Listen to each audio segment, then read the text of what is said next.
To people who've lived in a rough neighborhood, places with gang violence and stuff. What challenges did you face on a day-to-day basis? What experiences have stayed with you?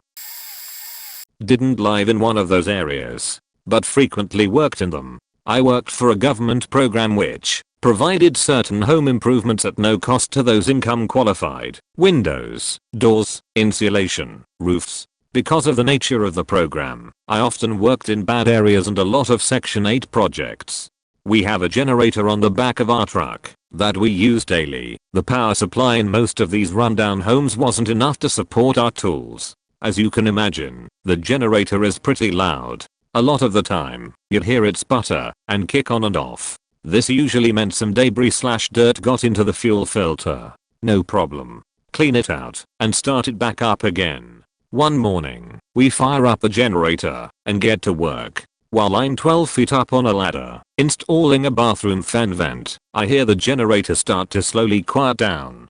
I roll my eyes because I know I'll have to get down, go out front to the truck and clean the filter. But since at that particular moment I wasn't using a tool, just a caulk gun, I figure fuck it, I'll do it when I'm done here. But then the generator makes a faint noise and gets fainter and fainter. I knew something was up. I get down from the ladder and go out front. About 5 houses away on the sidewalk are 2 gentlemen trying their best to run away with our generator while it was still on. The thing weighs about 300 pounds and it's awkward as fuck to carry, even with 2 people. The strain and back crippling run they were doing was impressive. I really couldn't even be mad. I caught up with them, tried to stop them. One guy had a screwdriver he was threatening me with. I backed off and called the cops. They caught up with them a block later. They weren't hard to find. They ended up getting charged with robbery and both went to the hospital. They both had severe burns on their arms and legs from the exhaust on the machine rubbing up against them as they made their great escape. From there on out the machine was chained to the truck. Lots of stuff that has been mentioned already. I will add, having to walk several blocks to an area where delivery drivers, like pizza, would meet you because they would not go further into your neighborhood. Same with cabs/Ubers. Knowing who belongs there is a big one. You know who the regular dealers are, etc. If you see a new person around that raises suspicion because they could be trouble. Keeping the possessions you really cared about locked up, not in car, in home, because break-ins happen. I personally kept my Poe's car unlocked because I could not afford to replace broken window. Nothing in it was worth anything and it never has gotten stolen. Before I had a car, getting groceries was hard. Like another person said, grocery stores were not close by, just overpriced ghetto marts, corner stores. Even catching a bus was hard because there was less service in my area than in other parts of the city. Violence was present, but not something that bothered me. Maybe I was used to it. I have had an armed escort home several times when I found myself in the middle of a gang dispute. Each time a few fellows who knew I lived near called a truce of sorts and would walk me home. Not that I was particularly special. I think they did that to others who happened to be out late. Grew up in a rough area of North Las Vegas. One of our apartment neighbors was this guy that ran with a Mexican gang and sold drugs. One day my brother and I are playing in front of our door when we see about 3 biker dudes roll up. They knock on the door and politely ask our neighbor's wife if her husband was home. She says yes, and he comes to the door. Within seconds they yank him from his doorstep and proceed to beat him up with pipes they pulled out of seemingly nowhere. He's screaming, pleading for help, wherein steps neighbor #2. This guy was about as hardcore gangbanger as you can get. He screams down and says he's coming, at which time the bikers proceed to run out towards the parking lot. They haven't reached the lot when shots ring out. Boom, boom, boom. Glass shatters and you can hear bullets hitting steel. Neighbor #2 legit tried to murder these dudes in front of us. By now my mom is screaming, rounding us up to come inside. We go upstairs to write out the police questioning that will follow. The cops show up and knock, but my mom refuses to open the door. We never talked to police. That is how you survive in those places. If it doesn't involve you, you saw nothing. Even if it did, you still didn't see anything. Very memorable part of my childhood. Couple years ago I was leaving my house for uni when I heard a huge bashing sound coming from my neighbor's house, who I didn't know well, but had always seen around and chatted to occasionally. I lived with my bro, and it was a rough neighborhood with lots of break-ins and fights, so I always tried to keep my head down and be polite. Anyway, I had a look and saw a guy, who later turned out to be a plainclothes policeman, with a battering ram breaking into the house. Police then swarmed the house and removed about 4 women who looked like they had been abused, a whole bunch of dudes, and a shit ton of drugs and weapons. Turns out they were running a brothel and had been monitored by police for months. I knew something dodgy was going on because guys would come and go in the middle of the night and could always smell weed, but I had no idea it was that serious. Turns out they were keeping the women hooked on drugs and threatened them if they ever leaves the house. Scary stuff. Was always polite to them and kept my head down whenever possible. This was in the UK, but I guess the same thing would work anywhere else. Edit. This took place in Leeds. Love the debates in the comments. Also love seeing everyone assume it was the Midlands. My mum is from the Black Country and I can't stand seeing its good name dragged through the mud.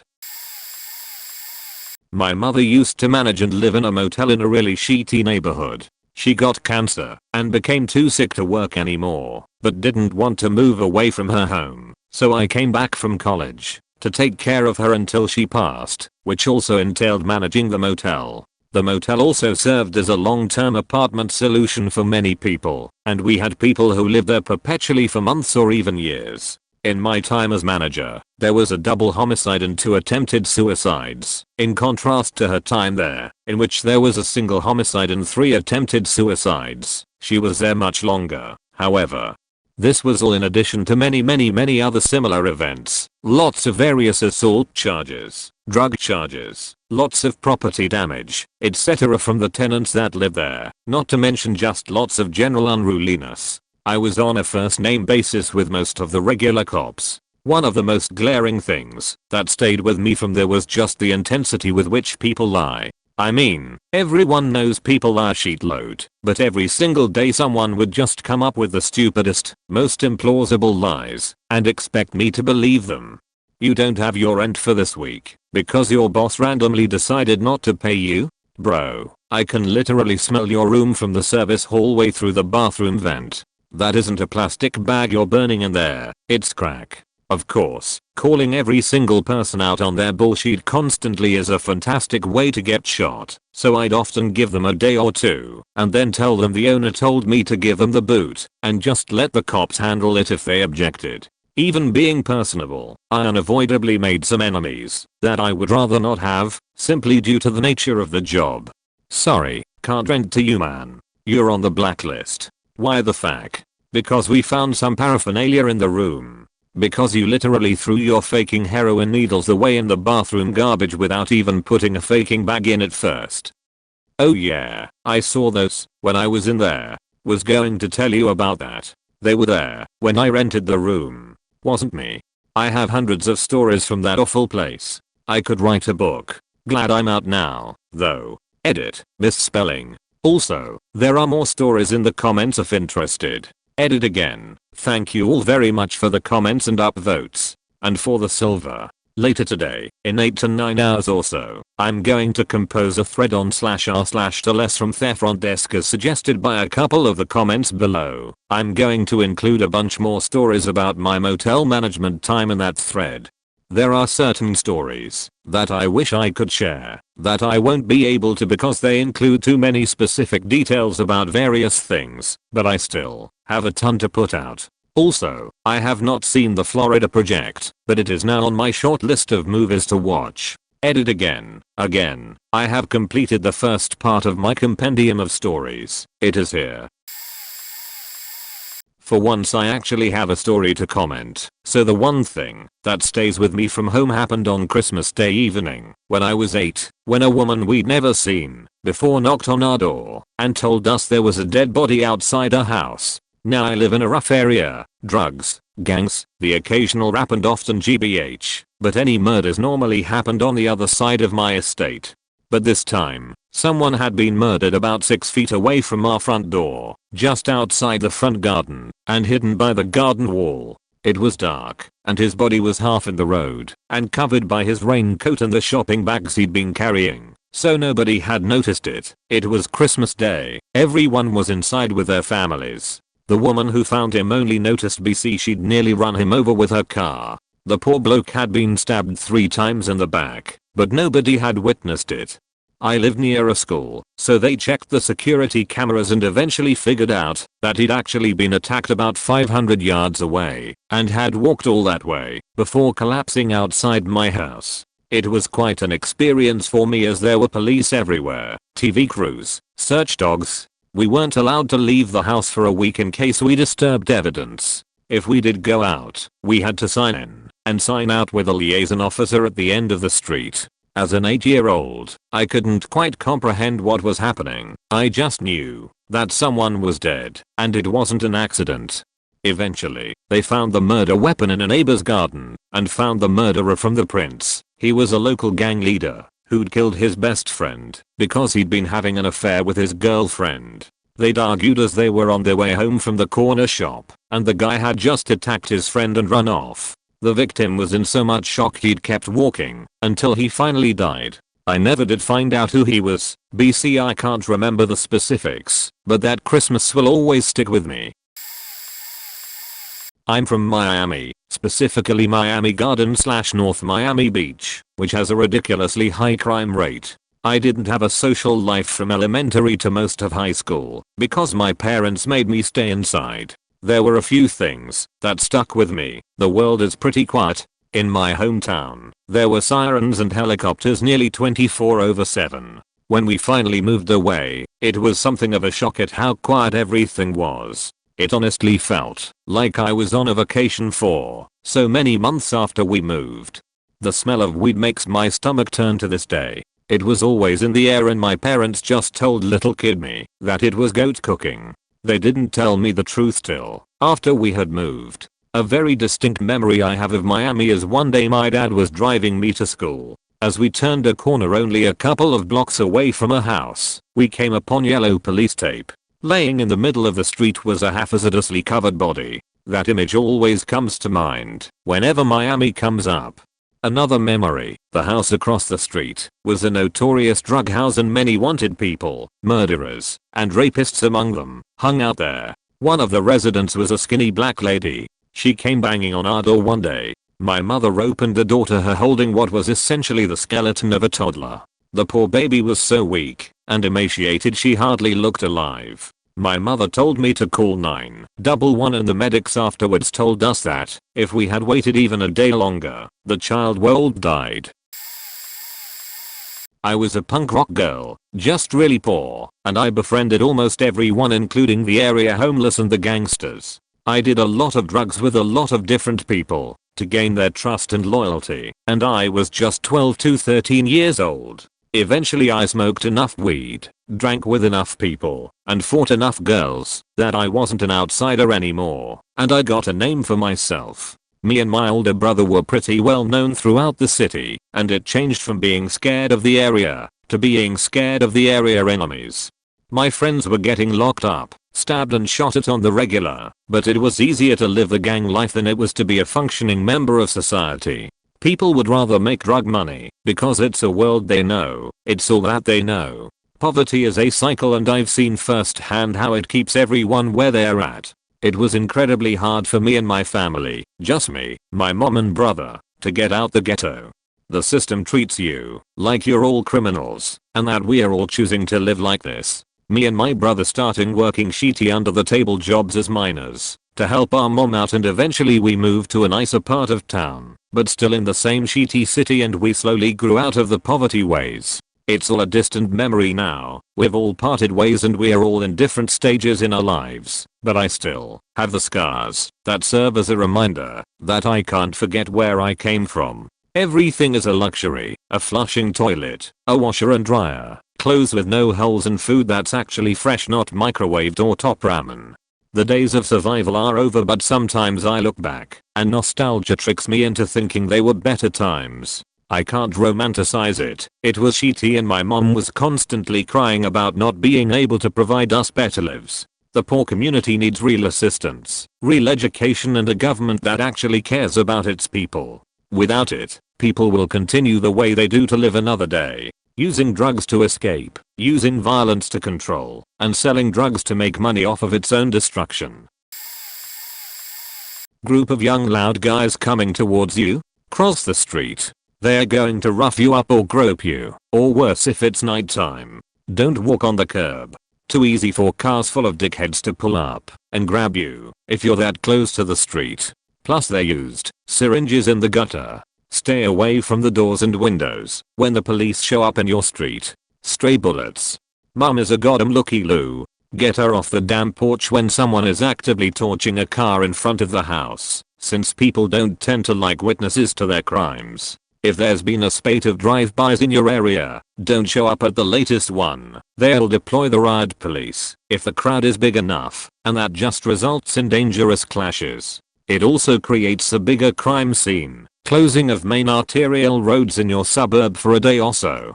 Keep your head down. You didn't see shit until the police showed up. You didn't notice anything suspicious. You don't know that guy. Your neighbor seemed pretty normal. You slept through the whole incident. The retribution is real, and they'll take out anyone remotely suspected of providing information. I lived in Hackney, East London in the 90s. It was pretty bad. One night I was walking home and there was a guy just lying in the middle of the street. He looked dead. People were walking past him, and what's worse was that he was lying right outside a busy, well-lit taxi office and the staff weren't doing anything. My friend and I stopped and checked him out. He was young, black lad. When we touched his shoulder, he murmured something, and my friend said, "It's okay, we are helping you. We looked for injuries but saw none." Then I said, "He's very tidy. I don't think he's a drug addict." My friend, stupidly, put his hand in the guy's pocket, pulled out a diabetic alert thing, and we also saw he had a hearing aid. Poor man.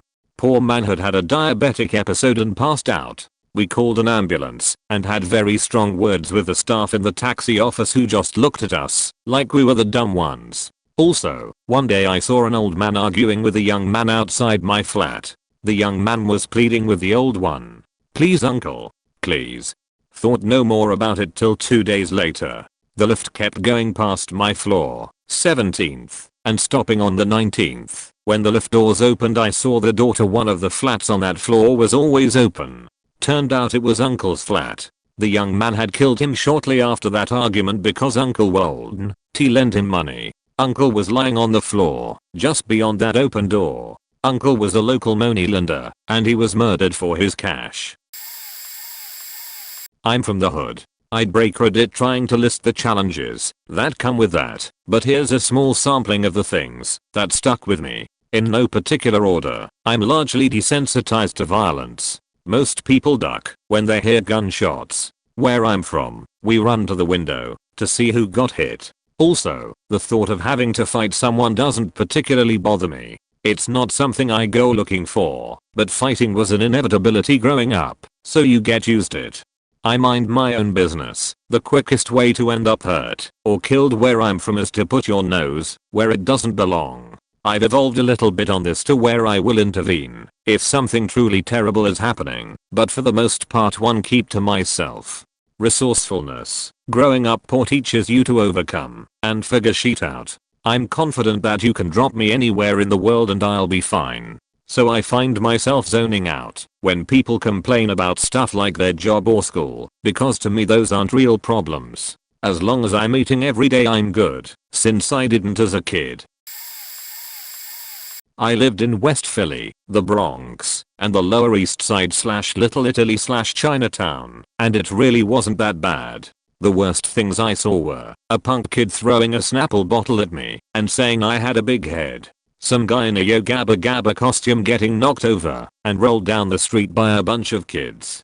The time the power went out in Manhattan and everyone was walking over the bridges in heels and dress shoes. There weren't enough cops out, so they brought in the people in police training. One was a teenager or young 20s and told us make sure you stay out of sight after dark. We've had a bunch of people tell us they're going to be looting tonight and we can't do anything about it.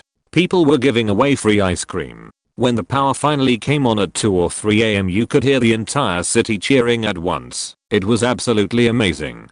Edit. Also a fist fight on Houston Street with a big crowd watching around, cheering. One other New York City thing, they say the city never sleeps, or is that Vegas? But New York City absolutely sleeps on the morning after New Year's Eve. I got up at 5 AM and everyone must have been drunk or in bed. Completely deserted.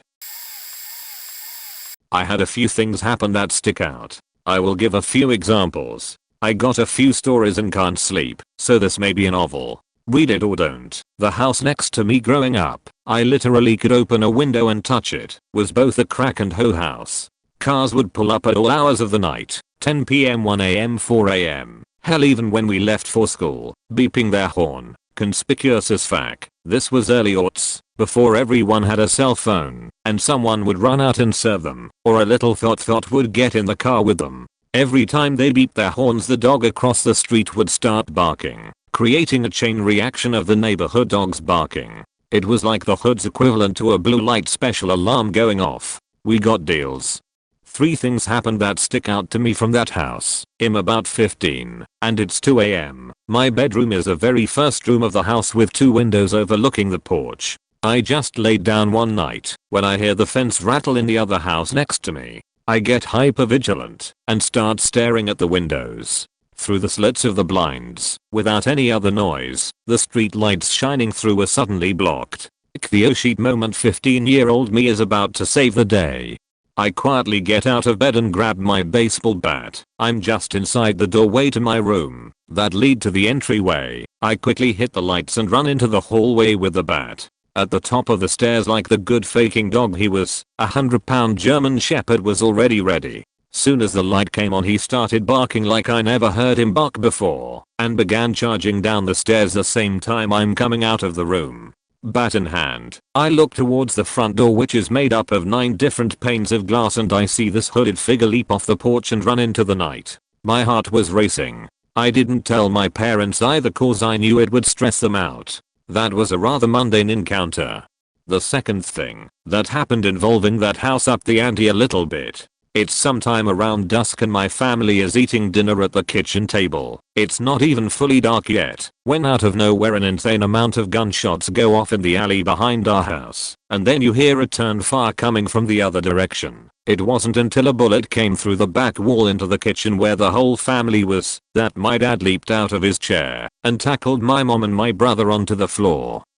And despite having cancer, grabbed his gun and went outside. Luckily it was over and done with. I eventually went into the alley with him where neighbors were already coming out, and I remember seeing shells all over the alley. The police never came. The final event with this house. I'm hanging out on my porch when this unassuming 4-door pickup rolls up super fast. In an instant all 4 doors open up while police are coming up the block from every direction. It's a goddamn raid. And I got front row seats. They run into this house, guns drawn. There's all sort of banging and commotion, and within 5 minutes they're dragging people out of their handcuffs, and I'm just shooting away on my camera. The next day the landlord cleans the place out, and I shit you not, a cracked bathtub was put out for trash collection, absolutely filled to the brim with chicken bones. Like what the fuck? I grew up in a crazy little neighborhood. I was gonna mention the time I got stabbed, but this already got to be pretty long. I got stories for days from growing up there. I also found a dead body in an alley when I was 7. Edit. Also there was a hostage situation where this guy held 2 PPL in a house hostage. They shut down the whole neighborhood. I actually got put into cuffs that day, and he killed them and himself. There was a murder I witnessed from afar. I saw the muzzle flashes. I skipped school one time, and on the way home there was this high-speed chase and the guy almost crashed into me. I had to pull over cause I was so shook. Then I got beached at later that day for skipping school cause my mom saw an aerial view of our car on the news. I've had middle school friends that were hit by stray bullets, high school football players that were shot and killed. When I was 10 there was this dude everybody called Chicken Wing. Ask I don't know, who was murdered by this dude named Paco. Everybody knew he did it. Police couldn't prove it. This isn't even mentioning all the fights I had to be in, or the times I've been jumped walking home. Sheeted crazy there. Unfortunately my parents still live there. Second edit. Stabbing story is in the comments. Day to day really isn't terrible. I consider day to day to be better than living in rich areas. And you certainly have more of an opportunity to make a difference here. I moved to my city when I was still married, a few years removed as teenage parents. When we came from Vataweme for a job, we really didn't have many options where we could afford to live. After my son's mom left, my son and I had even fewer options. Even though I was a previously suburban white guy, people did seem to respect that I was trying to do the best for my son and were good to us. I bought a seriously rundown house in one of the worst neighborhoods, so my son's babysitter could live upstairs, and over 10 years I fixed it up room by room while he was asleep. Some of the things that happened to me in that time.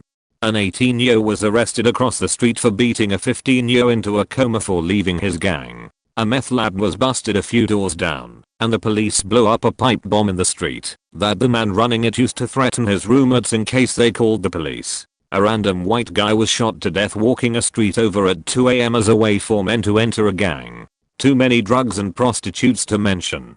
By the time my son was approaching high school age, I knew he was being limited by the schools. Even though the teachers tried hard, the high school had a 66% graduation rate. If you were a teacher with a limited number of minutes a day, would you put your time into the failing students or my son who was going to graduate anyway? By the time he was in the 8th grade, I had the down payment for another house. But in 2008 I couldn't sell my first house. There were 3 foreclosures on my street alone. Through begging, luck, and putting every penny I had together I managed to get a small house at the edge of one of the richest towns in the state, country even. I rented my old house and it helped, but if I'd lost my job I'd have lost everything in a month or two. But I got my son into their HS. Problems I faced there. The police stopped and checked me out while I drank a beer in my own yard the first day I mowed the lawn. Everything was so expensive. It would have cost $1,000 for the bus pass for school, so my son rode his bike and walked in the winter. Everybody worried about who was better than who, and everybody thought they were better than me, even though I doubt many could have ended up in that town if they had started off with zero. After my son graduated and went to college, I moved back to the city. I drank a lot, honestly, as I really didn't know what to do with myself anymore, but if there was one place people wouldn't judge me for it, this was it. But the problems still haven't changed. Some of them. One of my former tenants was shot to death at a house party, which he really didn't go to anymore, but made an exception when visiting cousins wanted to go out. Another former tenant was tortured to death when 2 men entered his apartment and waited for him. They jumped him, tied him up with duct tape with a laundry bag over his head, cut him with kitchen knives and bottles, then left him to die after stealing his sheet. This happened last July. I can see the window where they entered from my laundry room window. Still lots of drugs and hokers. My next door neighbor's son died of an odd 2 summers ago. I called in an odd while playing Pokemon Go last summer and now carry Narcan. These are troubles that I can stay out of, however, and one good thing about this place is that I can make a difference just by being a good person and a positive example. The place certainly isn't going to get better if all of the good people leave and the enlightened rich people talk about it from far away. Today I'm going to go teach app physics at the high school where my son should have gone before. Their graduation rate is better now, almost 80% I believe. The kids share a book between them in class and it's the 1998 edition. In the rich town where my son went to high school every kid got 2 books, one to keep at school and one to keep at home. But the biggest challenge these kids face is just lowered expectations. In the rich town everyone thought they were special and everyone went to college. Here, nobody thinks they are special, and going to college to get a white collar job is talked about in the same reality as working hard to become the president. Hopefully I can change that, as taking school seriously is how I managed to make something of life for my son and myself. Ah well, hopefully I'm not so late to this thread that 2 people read this. Heh, and now I don't have time to walk to class and will need to take an Uber. I won't be able to reply to any comments until lunchtime, if I get any. TLDR, poor choices as a teenager put me in my low income city with my son. Working hard got us out of it, but I moved back after he grew up. I'm working at the low income HS now, which hopefully makes the rest of my life worthwhile. I have several examples of life in my city compared to life in a rich town. I'm white and grew up on a couple of rough council estates in England, which for most of my life I ignorantly thought somehow excluded me from having grown up in the hood. Now that I'm older and have lived in another hood in the U.S for the last few years, though I know that's bullshit. It's all the same problems, only difference is here in the U.S the hoods are predominantly black, whereas the two neighborhoods I grew up in only had 2 black people. A lot of us were of Irish descent though. Oh, and people mostly get stabbed instead of shot. I couldn't say what it's like for the average decent person, which is honestly most everyone, in an area like that, since I was one of the kids who grew up in a pretty shitty family that helps make the hood what it is. My dad was a construction worker, bouncer, and criminal. The criminal schemes I know he had going on when I was a kid were drug dealing, which he made my mum and older brother do for the most part, since he was never home, insurance fraud, usually agreeing with people to steal, and trash/burn their cars, and burglary, which he also used my brothers for. Thankfully I'm the youngest brother, and came along once he settled down a bit, but he was still an asshole. My brother's criminal leanings helped me quite a bit though, since almost every major crook in our area ended up being a friend of the family somehow, and respected my brothers. I didn't really have any issues in regards to safety because of that. Later on when we moved to a new estate I found that people would pick fights on me a lot more, because I was nervous looking and small. I'd keep my head down with my hands in my pockets a lot, and fully grown at 23 now I'm still only 5'6". I eventually figured out to start acting like my dad though, who's barely taller than me, but doesn't seem to fear anyone or thing. I'd walk confidently and either completely ghost people by just staring up and past them, or screw face them if I sensed they might be the kind to try to start something. Don't really know why, but most people get uneasy when someone physically small acts like they could fuck them up, even if at the time I knew I almost certainly couldn't. As for experiences that have stayed with me, it's primarily just the horrible crap that comes with being poor. My mum has always had depression and anxiety, and my dad combined with how me and my brothers were for quite a while, plus taking care of my severely disabled younger sister and financial shit turned her pretty crazy.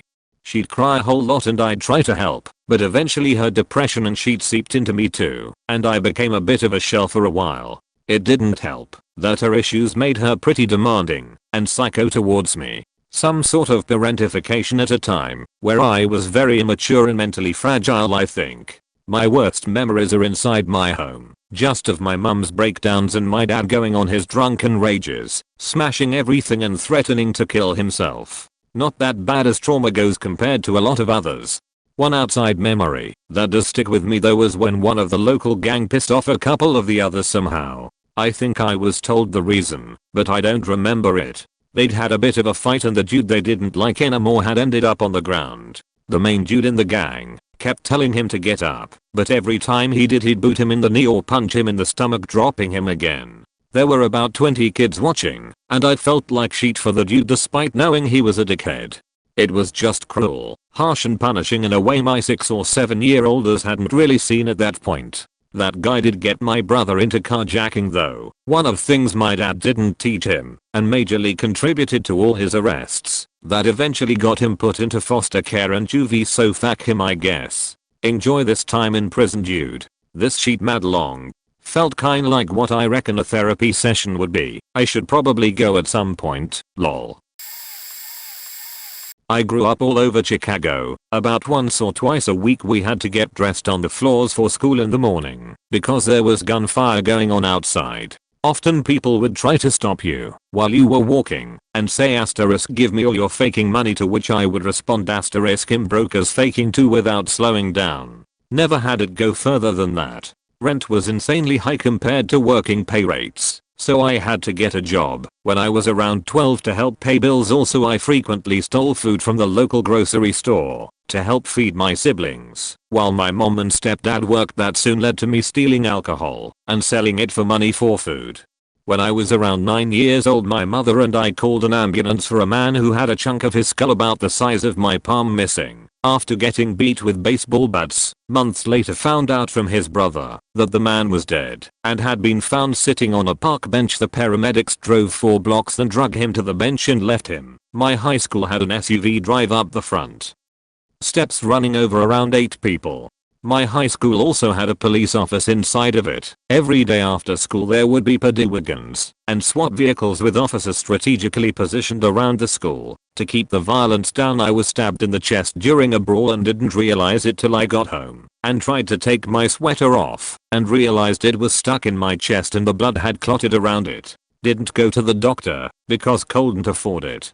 We used to help take the garbage down from each floor of our apartment building before school to help out with the rent. One morning before school there was a foot sticking out of one of the cans. I looked in and it was a naked young woman. I left the can there and took the others down and headed to school. So used to seeing this stuff by now it didn't bug me much. Didn't tell anyone. When I got home my mom asked if I took the garbage out that morning. I didn't want to be questioned about it too much, so I said no. She hugged me and my brothers and told us that some young woman was gang raped, shot in the head and dumped in the can last night, and the old man down the hall found the body.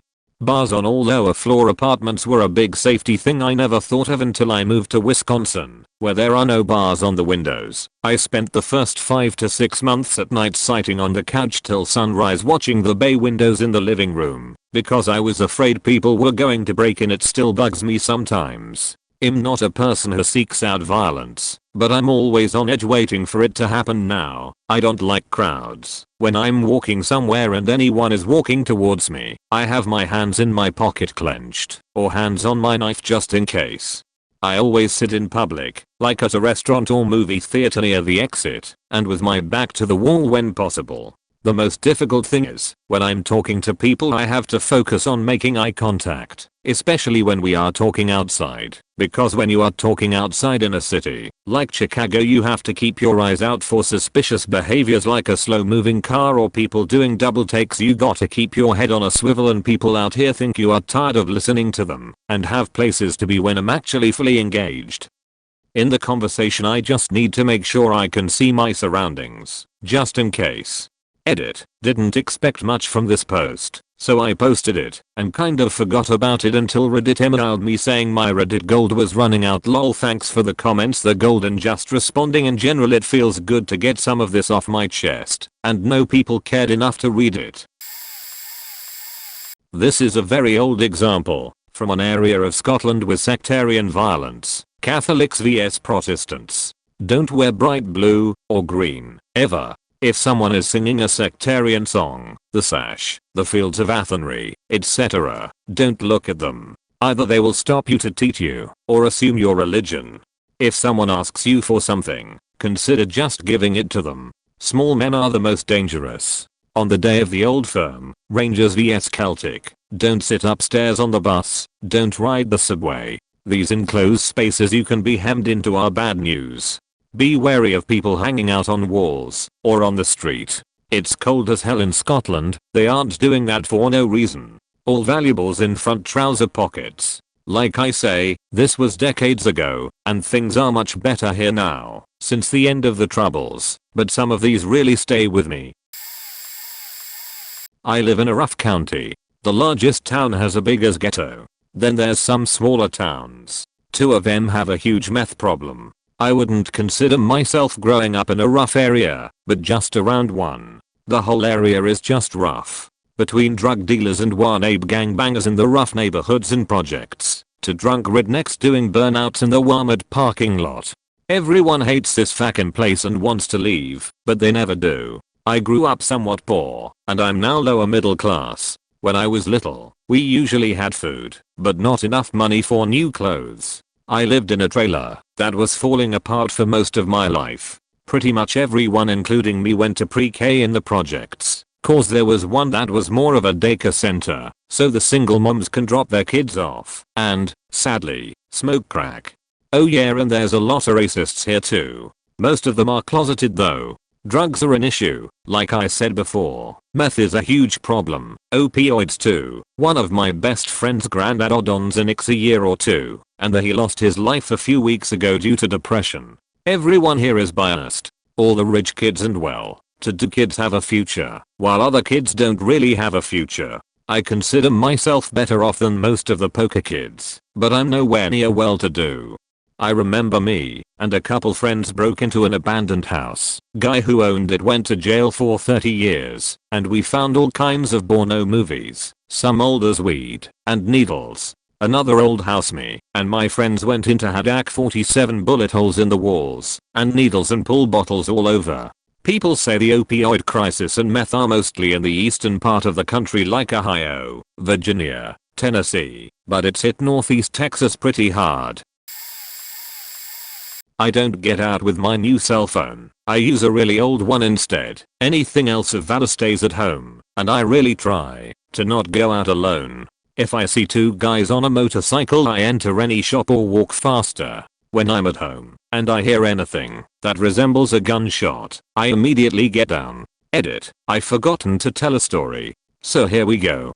This is a very recently one. The gangs at my city have been starting to develop a way to send messages to each other. They behead someone and carve a message on the head. There has been 2 beheading already. One third one, but wasn't confirmed to be a gang thing. They dropped a head on a highway very close to my house, in front of a shopping center. I'll put the link to the news article about it. It's on Portuguese though, but I can translate if you guys want to know more.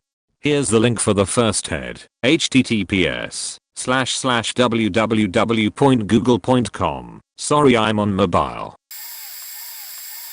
I think the biggest challenge is growing up / knowing the people creating that violence. I forgot how it came up, but in the 7th grade, I remember this kid just brought up that he slept in his living room couch with a bat because he was afraid rival gangs were gonna fuck with his family. Like just was talking openly about it in front of the whole class and teacher. Looking back on it, he must have been really faking scared to bring it up like that out of nowhere. By the end of the year, he was arrested for gun charges.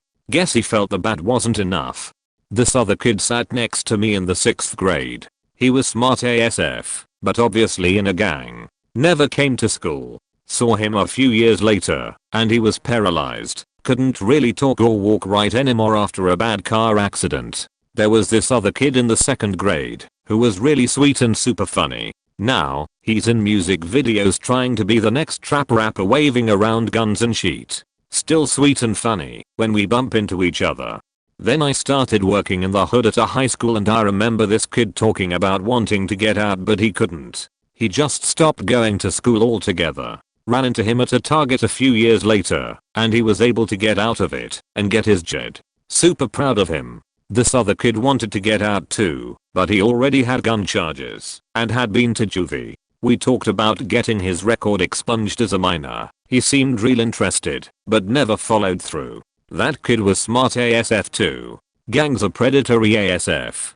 Grown as men picking up young as 12/13-year-old boys to do their dirty work. Sad ASF. I grew up in probably the 2nd worst part of our city, but being the wrong color made me stand out, so I learned to be smart. I kept my head down, like a lot of these other comments said. Get off the bus, power walk home, play video games. One day I hear what sounds like fireworks, so I turn down the computer speakers. It's gunshots. Lots and lots of gunshots. I don't remember the whole story, but some tweakers were holed up in their house firing shots off at some gang bangers outside with fully automatic weapons on each side. A stray bullet hit an innocent person a few houses down. She was shot in the head and died before she hit the pavement. I haven't thought about this in years, but I'm sure her kids have had a hard life since then. Sending good vibes their way. You can keep your head down all you want, but there are terrible people in those places that do not understand how their actions can affect the world around them. If anybody reads this and thinks they're stuck in that type of situation for life, you're not. I got out, and I'm doing just fine. Start reading. The library is free. You don't need a plan, just strive to be better.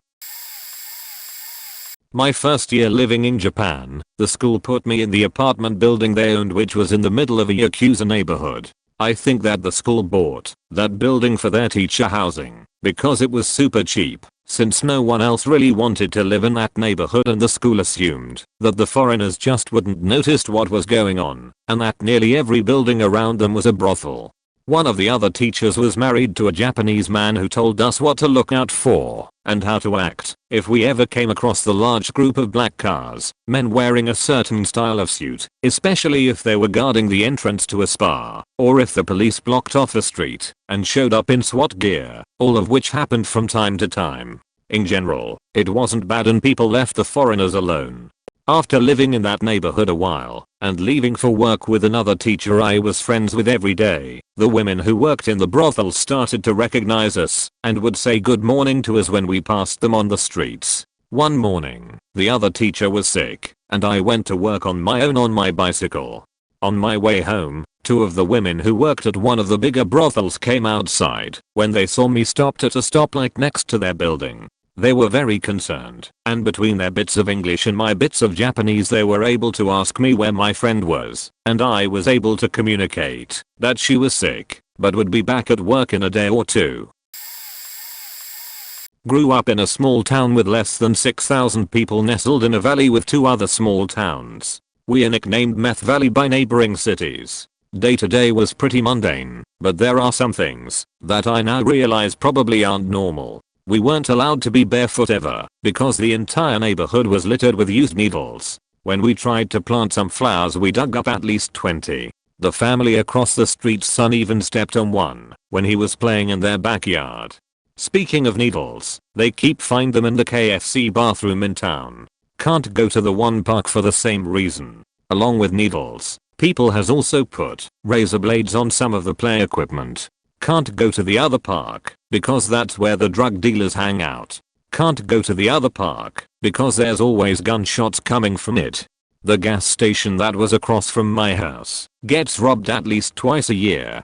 The neighbor's kids used to break into our shed before we moved in to smoke weed and do heroin. We found out because they told us when we moved in.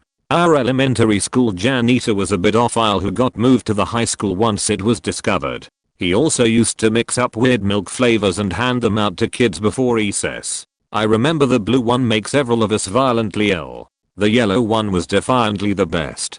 At least once a year some guy get pissed off and shots his wife in their house, barn or a field, which causes people to flock to it once it goes up for sale as murder houses are usually sold off cheap. Last time I went back to visit they found a teen's body on some railroad tracks, a guy's body under a bridge, and there was a police standoff in the middle of town all in the same day. I lived in a pocket of Korean American immigrants in the middle of a rough Chicago neighborhood. One of the more gang concentrated neighborhoods. Lots of crime, police sirens just about nightly in the neighborhood.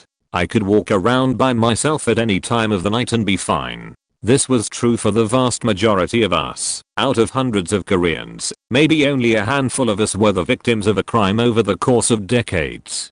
I later learned that this was because if a nation was victimized, police would take the crime seriously. So the gangs avoided targeting the Asians if possible, because police were a lot less likely to pursue or respond to a crime targeting any of the black or Mexican people in the area. I made friends with a lot of kids that would grow up to be in gangs as a result. Never had any trouble from them, but maybe that's because I didn't act afraid or treat them differently.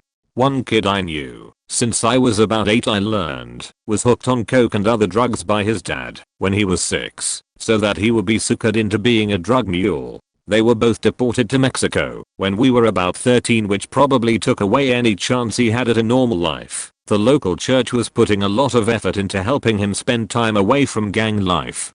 I think a lot of racism people have comes from the fact that they don't encounter people portrayed negatively in ways that try to make that portrayal representative of a culture. They then choose to see these things like black culture is corruptive and crime infested instead of Chicago pushed the criminal element into low-income neighborhoods so they could control the crime better, and a kid raised in those ghettos for 18 years is going to have some hurdles to get through. It has nothing to do with skin color, which sadly too many people fail to understand. I've lived in every borough in New York, besides Staten Island for obvious reasons. I've lived in sketchy neighborhoods. The worst sheet, in all honesty.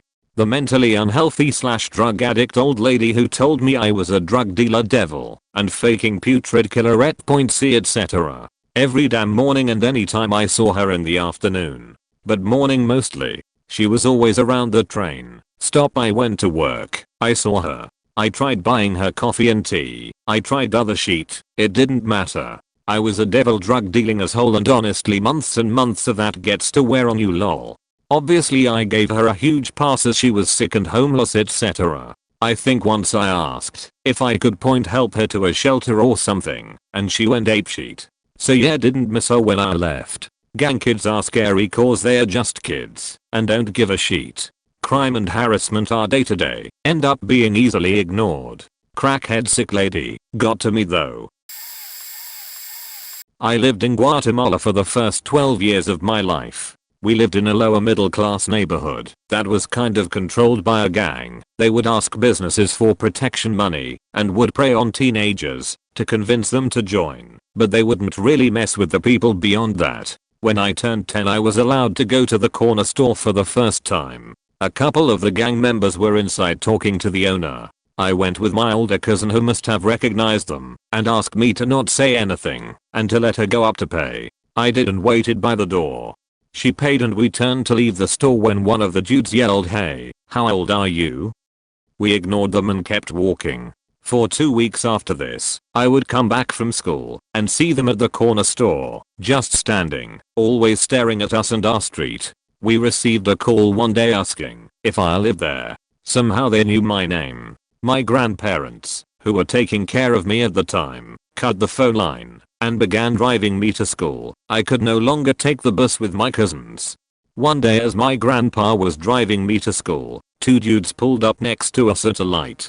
They were in a motorcycle both wearing helmets, so I couldn't really see their face. All I remember is that I recognized the voice. It was the same dude from the store. He pulled up to the passenger seat window to ask me if I wanted to join him for a ride. I was beyond scared, so I didn't make a sound. My grandpa stepped on the gas as soon as the light turned, and after this, I went to spend a month with my cousins who lived 40 minutes from the city. I still remember his voice. My car was broken into so many times, 4, that I started leaving it unlocked. All 4 times there was nothing inside. No coins, nothing. I kept the paperwork in my wallet. After I left it unlocked, I would often sit down in it in the morning and the glove box was opened. The sun visors flipped down. Someone got in and rummaged around and left, but at least my window wasn't broken. Disclaimer, YMMV, I urge you to do whatever you feel is best for your neighborhood. I think I was dealing primarily with sheetheads and junkies, but none of them wanted to hotwire the car and try to pawn/sell it, so they never drove it off. Separate thing, I had a guy run a scam where he pushed a lawnmower around pretending to look for work, but he was actually casing joints for theft and talking to people. Also tried to sell weed. I know this because I asked how I could help and what was broken on his mower. He said the spark plug. Well bud, today's your lucky day. I bought a multipack for my car and I have 2 left over. Since it's only a V4, I bet it would fit. Let me get my wrench. When I got my tools to help, he was gone. Why on earth would he leave if someone offered to fix his mower for free? Thinking emoji. Lived homeless on the streets for about 4 to 5 years in Northern Cali. Bay Area was rough. When you don't have housing to run into, it's all a game of wits, reading people / the mood, trusting your intuition, and being a Goddamn award-winning actor. When I knew I was gonna be on the street, first thing I did was mail off my laptop, only possession of value I had, to someone I trusted and dumped just about everything I owned. I had a super old military type metal frame pack and I wanted it to look as empty as possible. Next thing I did with the last of my money was order metal spikes for my denim battle jacket and spiked it out, bust my head, and sewed in secret pockets to the vest. I carried more in my denim vest than in my pack. I'm into punk / hardcore music and all, but it was mainly about building a character. I'm a pretty empathic person and I knew I needed to look harder than I was. Don't consider myself a woman, but I know having tigs and all would make me vulnerable to rap, so my best bet was to look as butch as possible without posing a threat to men who might want to beat me up just for looking too masculine. You wanna be a man, it'll treat you like a man type of sheet. Last thing I did with my money was buy up as much weed, papers and loose tobacco as possible, because that's the only true peace offering on the street. Not too good of weed, they'd want to roll me and take what I had left, but not so sheety it would hurt my reputation. Then it's just about careful, non-intrusive socializing with the right people. Offer to smoke people out who looked homeless but friendly. Let them know I'm new in town and ask what areas are safe, who to avoid, where to sleep at night. Lucked out and was brought into a circle of SF scumpfacts in GG Park, alcoholic crust punk gang, and messy sometimes, but good people. Trick with them is to always drink what they offered to avoid offending them, but keeping my lips closed and only pretending to drink.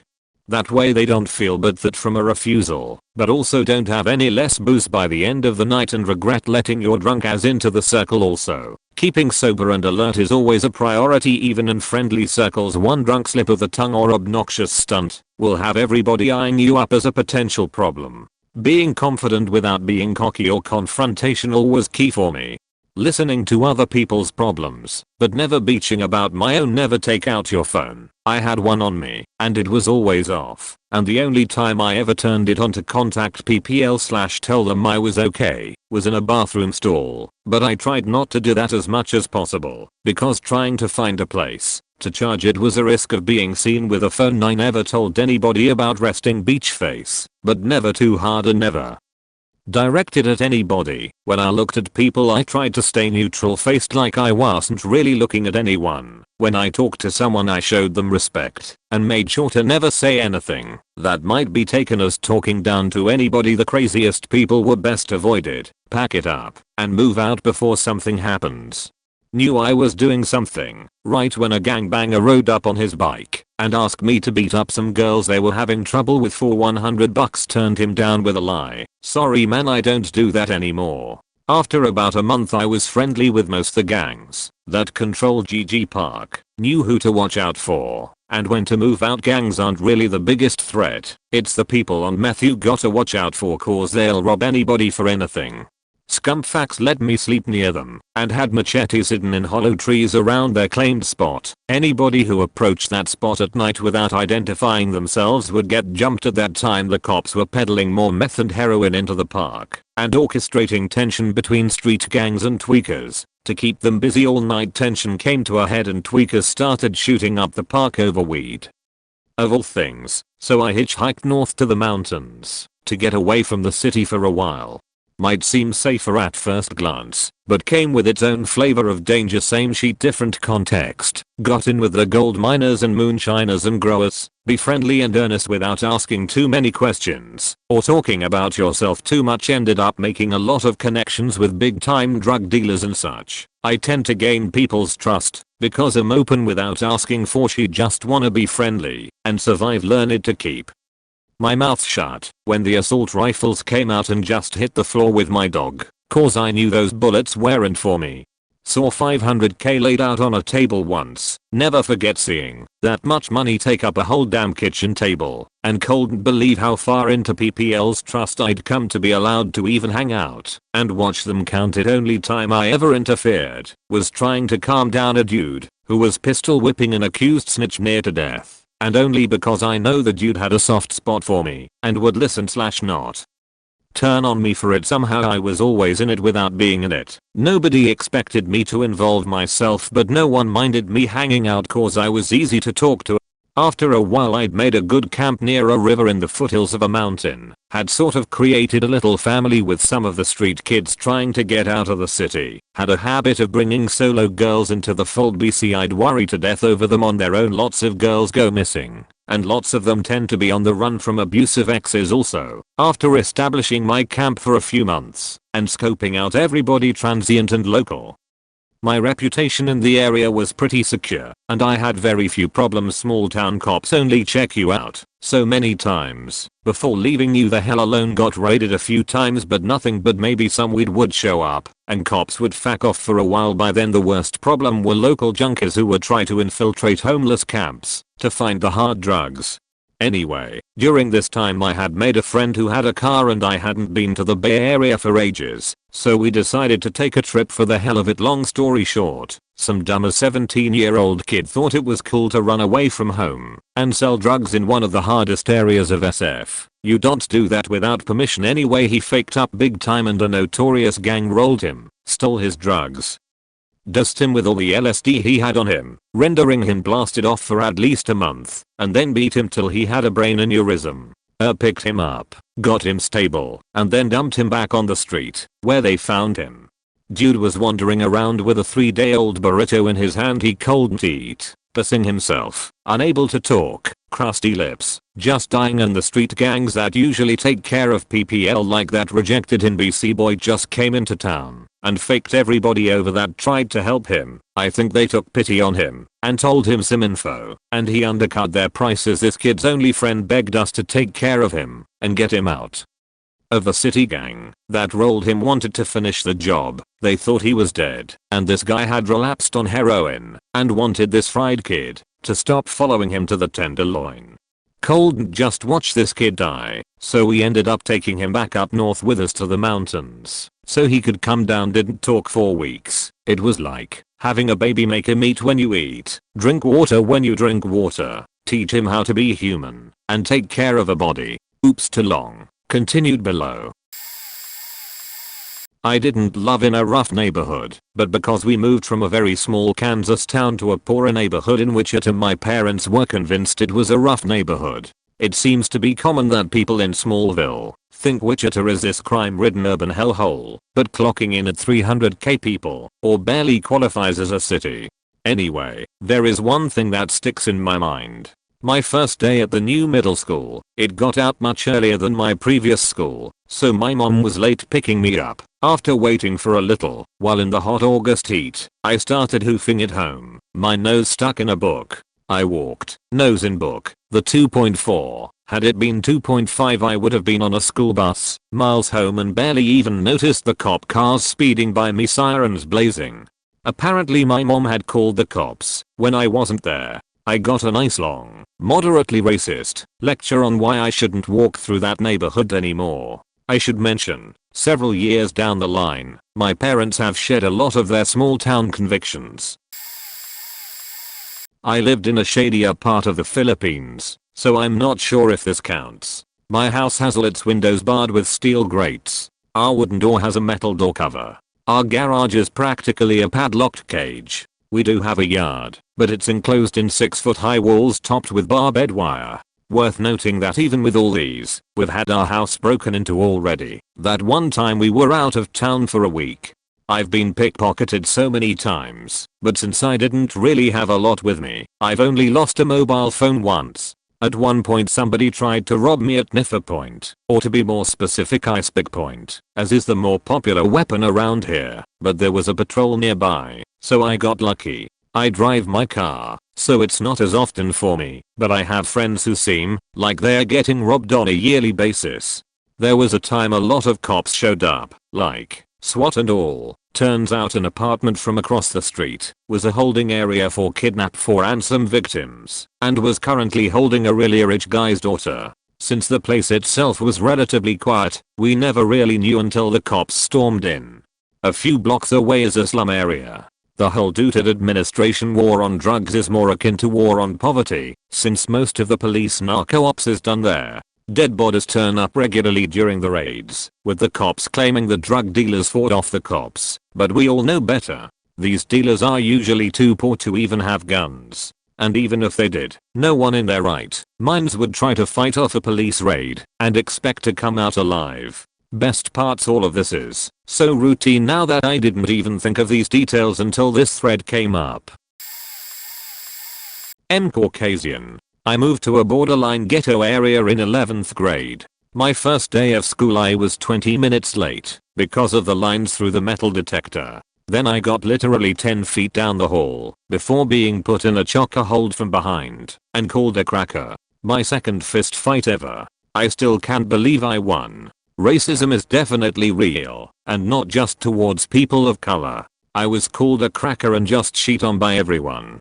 The entire school year was horrible, but I made some friends that kept me sane. Also nobody faked with me at lunch, because apparently I had sat at a gang table and just laid my head down not bothering them. I didn't even know till 6 months later lol. My grades went from AC to straight Fs. Honestly I was contemplating suicide for a while. But then my little brother, 12, got jumped and got a fractured skull. We left as soon as we could after that. Oh, and the time I got shot at for being at the public library.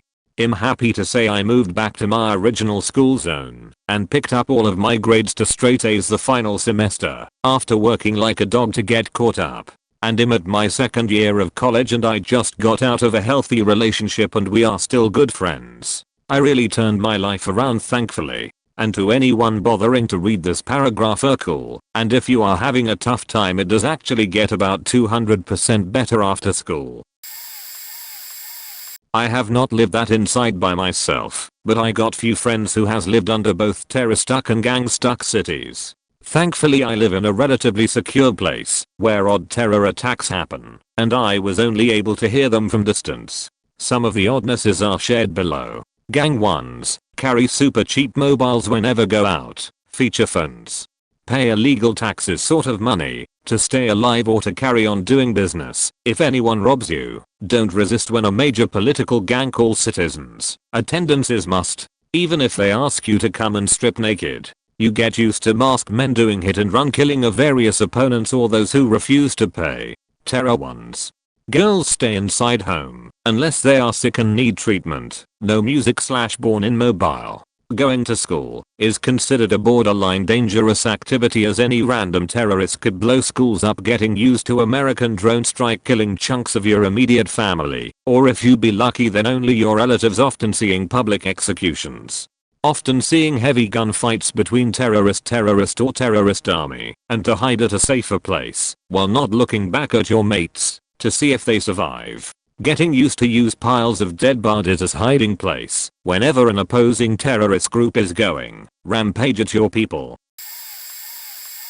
I'm probably not the person you want to hear from, but I'm going to put in my 2 cents. I've spent the last 7 to 8 years living in one of the nicer ghettos of Baltimore. A $35,000 house, and no debt is nothing to turn up your nose at. It looks like something from Grand Theft Auto. There is drug dealing, hokers operating out of houses, the occasional shooting, usually non-contact gunfire, a few cars getting broken into, some junkie strolling around off is good, but, strangely, no houses with bars on the windows. An ex-girlfriend lived in a much nicer, much more pretty, more expensive area, with bars on all the windows, frequent car theft, and regular home invasions.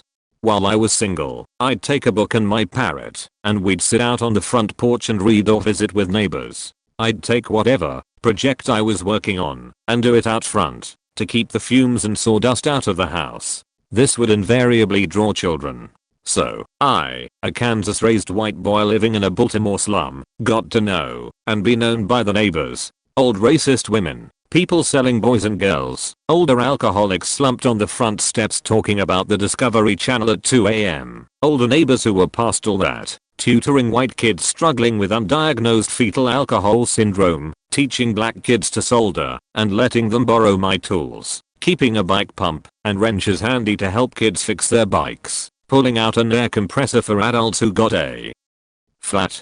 I say while I was single, because I spend more time indoors with a girlfriend, and don't connect with the locals as much. She never got to know them the way I did, but they knew she was Birdman's woman, so she was cool, and they didn't try to sell to her. Just being out and involved probably saved my butt a few times. Walking to a neighborhood association meeting I was coming up on a group of guys. You could see one of them spot me and get a predatory grin. But as they approached me, his buddies started calling out and saying hey, Birdman. It confused the heck out of the guy who wanted to roll me. The biggest issue I had in the neighborhood was the trash and dumping. People just wouldn't use trash cans, either for their household trash or just walking around. You could clean the sidewalk with a rake and shovel every other day and it just comes back. 2 contractor bags full a week, easy. Sometimes the dealers would clean up. They weren't violent and didn't want to give people a reason to complain, so they kept the area clean and safe-ish. Safer than other parts of the city, for sure. Gotta be sure the cops stay way over there. But the dumping we have to keep reporting. We got cameras installed to try to bust them with little luck. More cameras went in this month exclusively to watch for dumpers.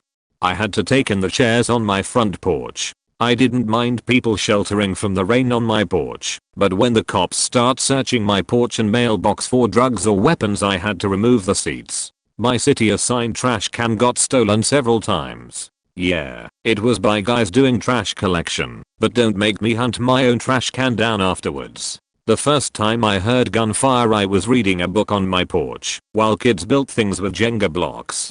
I marked my place and ran toward the shots. Someone from outside the neighborhood had come and tried to mug a local. He got what he deserved. Now when I hear gunfire, we play rock paper scissors over who has to call it in. But it's normally just someone trying their new gun. I fed the stray cats, who in turn brought me 44 dead rats over the course of a summer. I took in an abandoned cat who had been declawed and whose owners left without him. Everyone was worried about the poor freaked out thing until I took it in. Kids would bring me injured wild birds to take care of until they could fly on their own. Snakes too, but they couldn't fly as well. I did see one guy get beaten with his own crutches. They stopped when they saw me. One of them came to me later to apologize. I assume he owed you money. He actually stole from one of the guys. Then he had it coming. And we appreciate you patching him up after. Over the years, the most promising kids have left the area, their parents spooked by the gunfire. Now I can't help them get into college like I planned. And we are having to move closer to work. I regret no longer being able to help kids with homework or teach them skills school won't provide. I'm sorry for the cats that came for food and then came for pets. I'm sorry I can't keep up the little library I put out nearly as well. P.S. A few delivery guys got creeped out by the neighborhood. Most wouldn't get out of their car and made me come to them. I lived in a heavily immigrant community that most non-residents at the time would have classified as a ghetto. Most of the immigrants chose a streamlined approach that did not involve much in the way of formal paperwork or learning much English, for that matter. That worked both ways. I could have learned a lot more Spanish.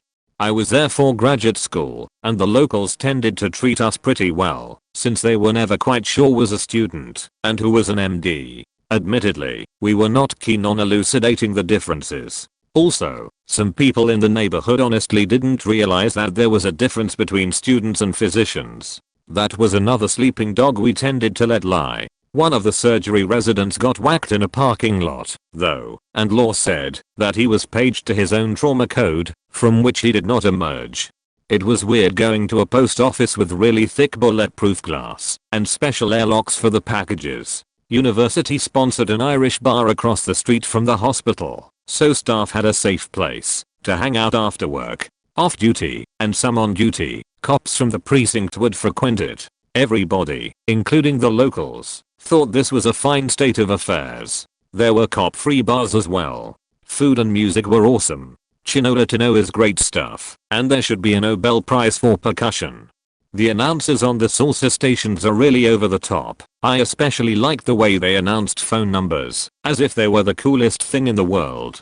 Puerto Rican and Cuban girls in probably hued mini skirts. Really great eye candy. As far as I was aware, it was pretty much of a look, but don't touch vibe, cause no one was quite sure about armed big brother or boyfriends lurking about. The chief of surgery had a receptionist who was utterly gorgeous, who wore a long white coat underneath which was a very short mini skirt. I don't know if she worked much, but we thought she was the bomb.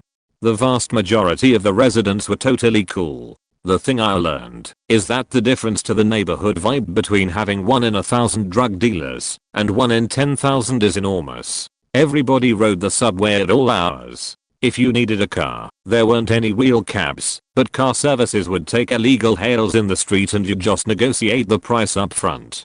Drivers looking for business would politely toot horns to let you know that they were free. They drove really nice Lincolns, so it was a pretty good deal. Sometimes guys would freelance to raise money for a night out on the town, sort of like an early version of Uber. My phone number was only 1 digit different from one of the car services, so we used to get all sorts of wrong numbers. The dude who ran the hardware store down the street got his down payment to buy the business by boxing golden gloves. Lots of cash only businesses. Family businesses with grandma sitting out on the sidewalk minding the grandkids late at night. I remain convinced that this multi-generational merchandising helped keep the bullets from flying too wildly. There was a place called Way Uptown, which was downtown of my digs. You could walk to Yankee Stadium. There was a bridge I think at 155th Street. When the power went out, they cut it in this neighborhood, since very few of these folks were eligible to vote in the US anyway. I got to walk up a lot of stairs that night. Dominican politicians would rent sound trucks during election time for the absentee ballot. That was a hoot. Needless to say, fiddle didn't bother. US Independence Day was celebrated with enormous quantities of unsanctioned fireworks. I thought this was hilarious, since most of the celebrants weren't actually citizens, but boy, could they blow stuff up and party. Would have been great to have a recruiting station for combat engineers, naturals. It took me a couple years to realize that most of the auto repair places were chop shops, sort of like auto repair but in reverse. The Metropolitan Museum of Art put all the medieval stuff that had been looted from Europe in some cloisters that had also been lifted. The buildings were plopped down in the middle of a very nice park given to the city by the Rockefeller family. The Rockefellers felt so strongly about the sanctity of this park that they gave another one on the other side of the river to that state, so that the view from the park with the museum in it would stay unsullied. When Sammy Sosa was running up his home run record, the graffiti would be updated overnight. I saw someone surfing on the roof of a small Japanese car waving a Dominican flag after Sosa had a especially productive weekend. The local newspaper did a story on one of the assassins for a local drug cartel. I still remember the quote, which emerged in the context of the assassin being profiled in turn, being offended by the low standards maintained by his colleagues in Los Angeles, who at the time favored drive-bys with automatic rifles. You gots to be killing them in the head. Malcolm X got whacked by goons from the Nation of Islam at the Audubon Ballroom across the street from hospital before I arrived. The movie came out while I was living in the area though. I think maybe Lin-Manuel Miranda was in grade school nearby while I was studying there. His first show was about growing up in the neighborhood, if I recall correctly. Puerto Rican dudes telling my father, who had grown up in Appalachia, that he talked funny. The city and neighborhood underwent a dramatic drop in crime while I was there, and so a lot of gentrification followed after the safety improved. Big surprise. Also, I spent some time going to classes. This being Reddit, some bright light is going to point out that I'm not culturally sensitive. This may be true, but I was paying good money to sew people up, so be chill, or go build your own hospital.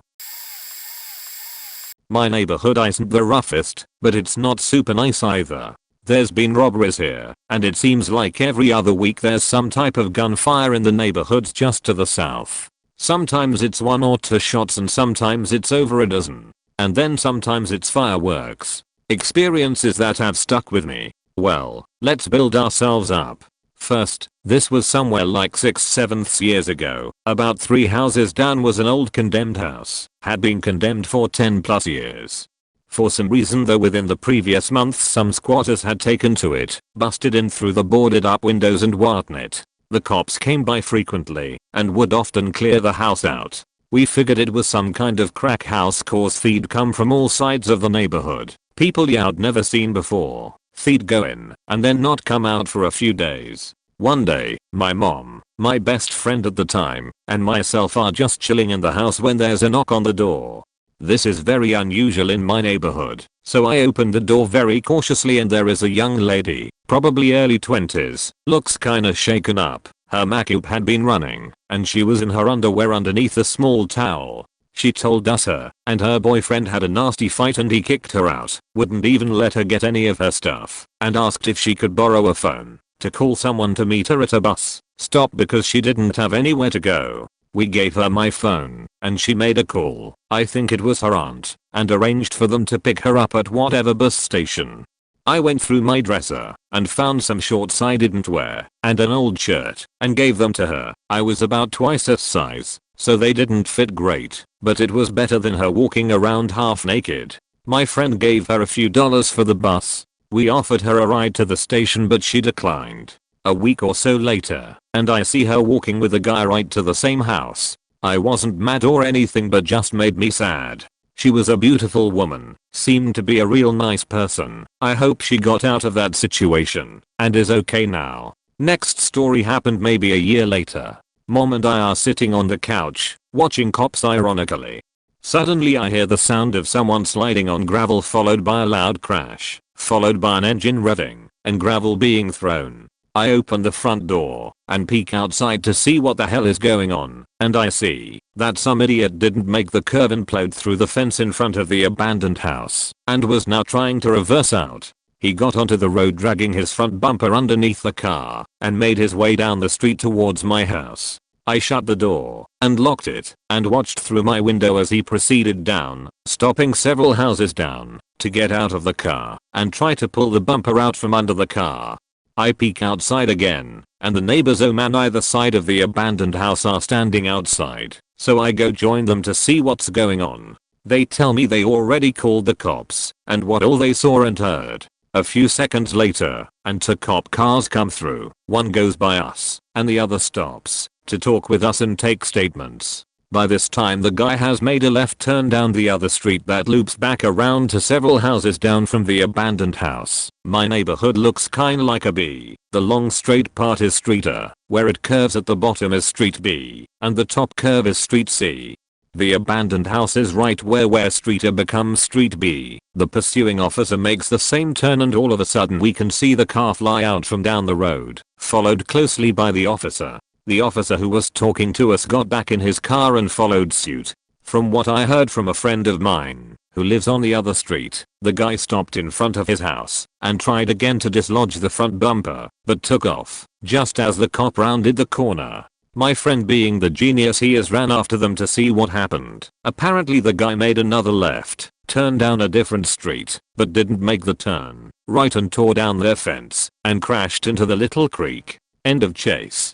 Last story is the big one and happened 6 years ago. It was my senior year and I had late arrival, so I came to school an hour late. It was cold, so I put on my grey senior hoodie and I had my jeans on cause it was Friday and we could wear jeans on Friday. Also, I'm about 6 feet tall and I'm white and Hispanic mixed. Anyways, I get to my car and get on my way to school. However, right about where streets A and C meet there are a ton of cop cars all down street A. I make my way down the street very slowly. There are cops in full tactical gear lining the road. Some have dogs, rifles still across their chests, but at the ready, and every single point eye is on me. I kinda sheepishly wave like, hey guys, I'm cool, don't shoot now. Just a little further down, to my right is street D, which doesn't loop back in, and there are even more cops down street D, as well as fire trucks and ambulances. What I learned later that day was that earlier in the morning some guy walked up to this house, knocked on the door. Old Ladance Wood sees him, close the door, and he shoots several times through the door, killing her. Afterwards he runs down towards street A, down A towards street B. The description was a white/Hispanic male, average height, wearing a grey hoodie and blue jeans. I think for a brief moment I was a murder suspect 6 years later, and they still haven't got the guy. As a man in his 30s, having grown up in Chicago, I'm amazed at the shit I did/didn't do. My mom wasn't in the picture and dad was an alcoholic. I had no rules. What I did learn from the streets probably kept me out of most of harm's way. I played a lot of basketball at the school court. I was younger and harmless, so I lucky didn't get a lot of shit. When cops would come by just to check on us, I never had anything. A friend of mine even joked, "Smep, you better hope you never get mugged, because they're just gonna shoot your ass since you never have any money." Basically, when people bitched about fouls, I gave it to them. I played ball and didn't run my mouth. Whenever I'd walk home at night, I avoided the side streets. I'd walk the long way around, so it was lit, even though there weren't any residences that way. It worked, but maybe not for good reasons. One time I didn't go the long way, and I paid the price. A guy in a mask mugged me. I don't know if he had a weapon, but his right hand never left his pocket.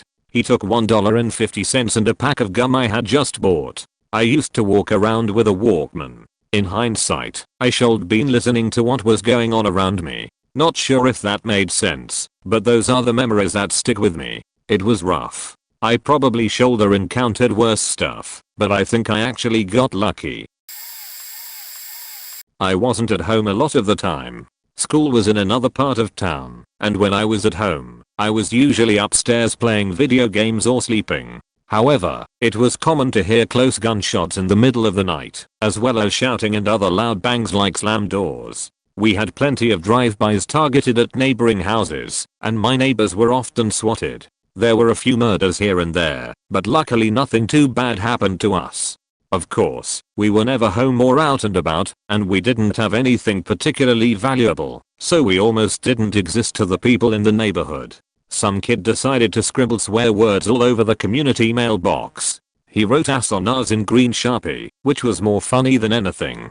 We could never get packages delivered to our doorstep, because they'd be stolen within minutes, no matter the time of year. Then weed was legalized, and interestingly enough, crime kinda calmed down a little bit, but there was almost always someone smoking a blunt or bong behind the mailbox, and we'd still hear shouting and gunshots at night. The most outrageous thing that happened though was more entertaining than anything. Our neighbors 2 doors down had a live mariachi band for 3 weekends in a row. Friday, Saturday, and Sunday. My mom called the cops on them every Sunday because the neighborhood needed to sleep and they'd party well into the early hours of the morning. Thankfully, my mom's job took off after we spent almost 6 years in that neighborhood, so we moved to a much better neighborhood. I can still hear the mariachi band in my dreams sometimes though. When I was 19, I lived in a housing estate for about 4 months with my then girlfriend. It was the only housing estate they put prisoners who qualified, so like good prisoners.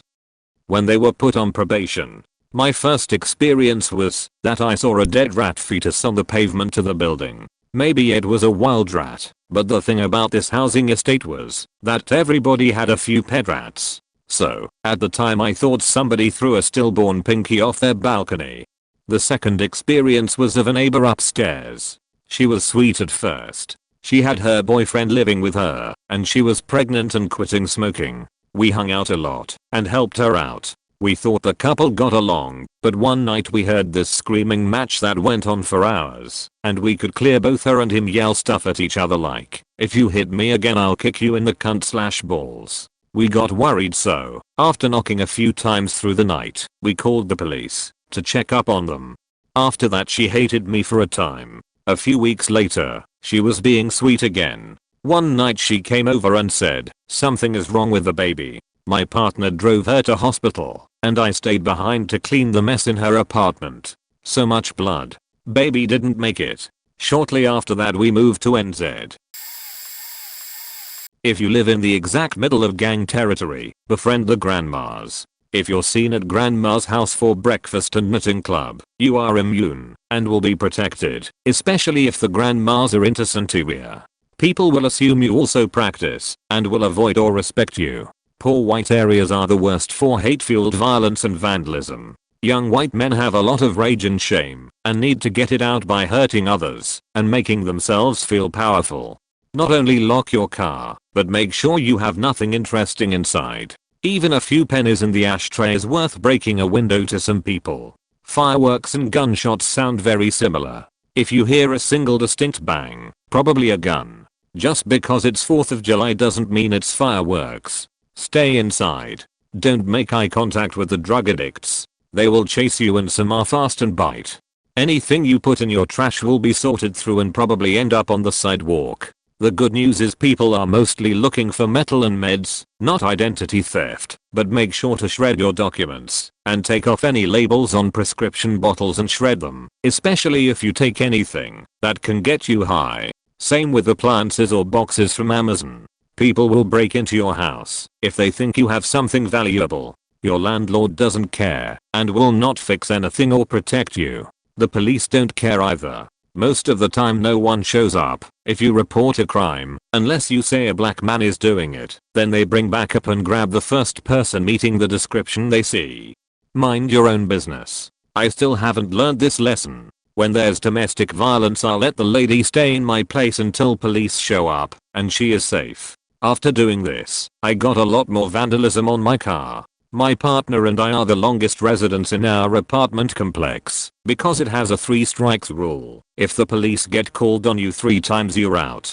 Most people last a few months. Sadly, one black guy got kicked out because some white guy kept coming by and sexually harassing his toddler daughter, and he kept calling the police on the white guy. Each time the police arrested the black guy instead. I went out and talked to the police, but they didn't believe me.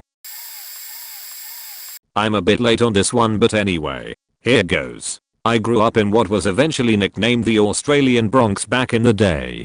Drugs and violence was rampant. So much so, not too many people would care about a junkie overdose till it started to smell. It was the one time I actually got to see a fire truck on fire. Most of the neighborhood kids were rocking cool fire jackets and helmets for months after that. Ambulances would not go near the area without police escort. Even then it was iffy depending on who it was needing assistance.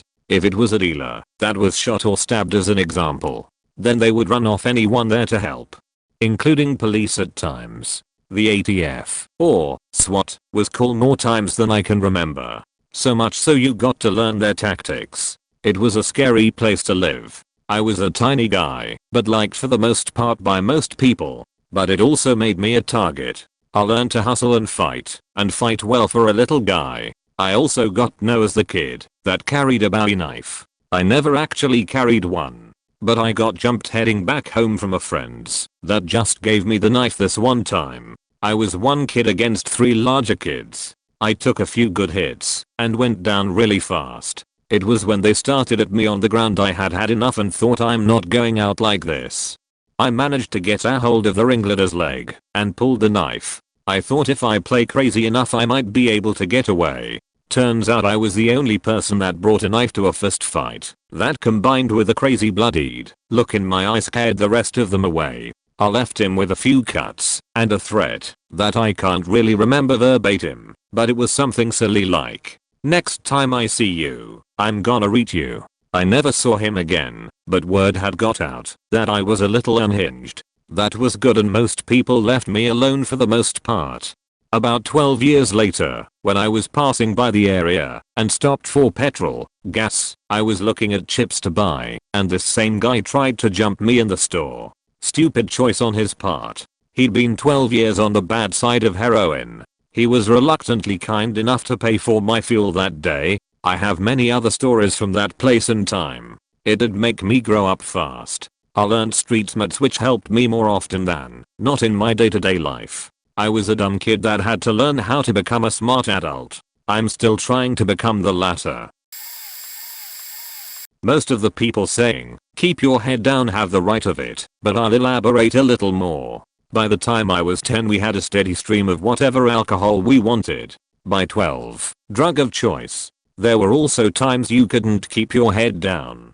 I've had knives pulled on me, and the only thing that kept them from being used was the reputation a few of us had, and I'm talking about a small group of kids.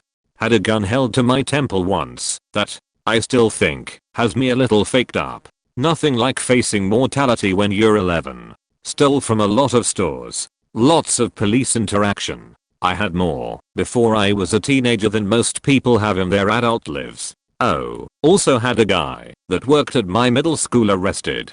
He was a serial killer. https://n.mwikipedia.org/. But I got lucky. Moved in with my grandparents shortly after the worst of the worst. I went back there when I was about 17 to look up some old friends. One was dealing coke, another trying to sue his employer over a BS accident, 2 others had left also. I learned then another kid had moved to that area shortly after I left. He was looking at jail time for armed robbery, helping the kid that was dealing. He had actually been my best friend growing up. So glad I got out when I did. Kinda wish it was sooner though, even if I didn't want it back then. If you're not in a gang or anything, then they won't really do anything to you. Homeless people, however, will try to break into your house and other stuff. I had to defend my house from them with my cousin, and my sister had her car stolen 2 minutes after parking it. It sucks coming home and finding that new bike your mom could barely find the money to a Ford for Christmas stolen, or having guns waved at you while walking home. If you look innocent enough, nobody really bothers you except homeless people, but if you wear the wrong clothes, and anything is wrong, since gangs have different hats and colors, and you look like you're from the area, then watch out. Eventually you get used to hearing cops, gunshots, seeing prostitutes and drug dealers in broad daylight, and seeing kids waving assault rifles. The worst part is, if you live in a rough area, chances are you're pretty poor. So you try to make money any way you can, whether it's selling drugs, stealing, desperately trying to get a job, or some other shit. You start to learn more about gang culture one way or another, and if you grow up in a bad area there's only 3 things that can happen. You become a criminal, you get killed, or you get lucky and make it out. It doesn't matter if you're Latino, black, white, Asian, or anything. You're going to see some shit the longer you live here and possibly even become that shit. It sounds faked and it is. Sometimes the bad outweighs the good, but there's not a lot you can do, so you just learn to accept it. I think I can provide a unique perspective on this one. I grew up in rough neighborhoods on both the east and west side of Detroit. Not only did I grow up there, but I actually got sucked into the chaos and got myself into some really stupid situations. I will start with some of my own personal experiences and then move on to more generalized things. I can remember at age 13 my best friend gifted me my first gun. He had owned one for at least a year before that. At age 13 I also started running with the local gang. My best friend's cousins were part of it, so he naturally became a part of it and us being inseparable meant I was tagging along. Caught my first case at 14, was nothing too serious, but would grow from there. 2 months before my 16th birthday my best friend died in my arms, shot 3 times in a drive-by. Age 17 I was homeless, living out of the back of my vehicle. It was at this time I decided I wanted to turn my life around, and I eventually did. Here are more general things. Driverbys were an almost everyday occurrence. Can also remember our house being broken into several times. Education is a joke in these areas. Our gymnasium floors were completely warped and unusable. Classrooms were deteriorating. It's hard to get interested in learning when you can tell your own city won't even invest in your education.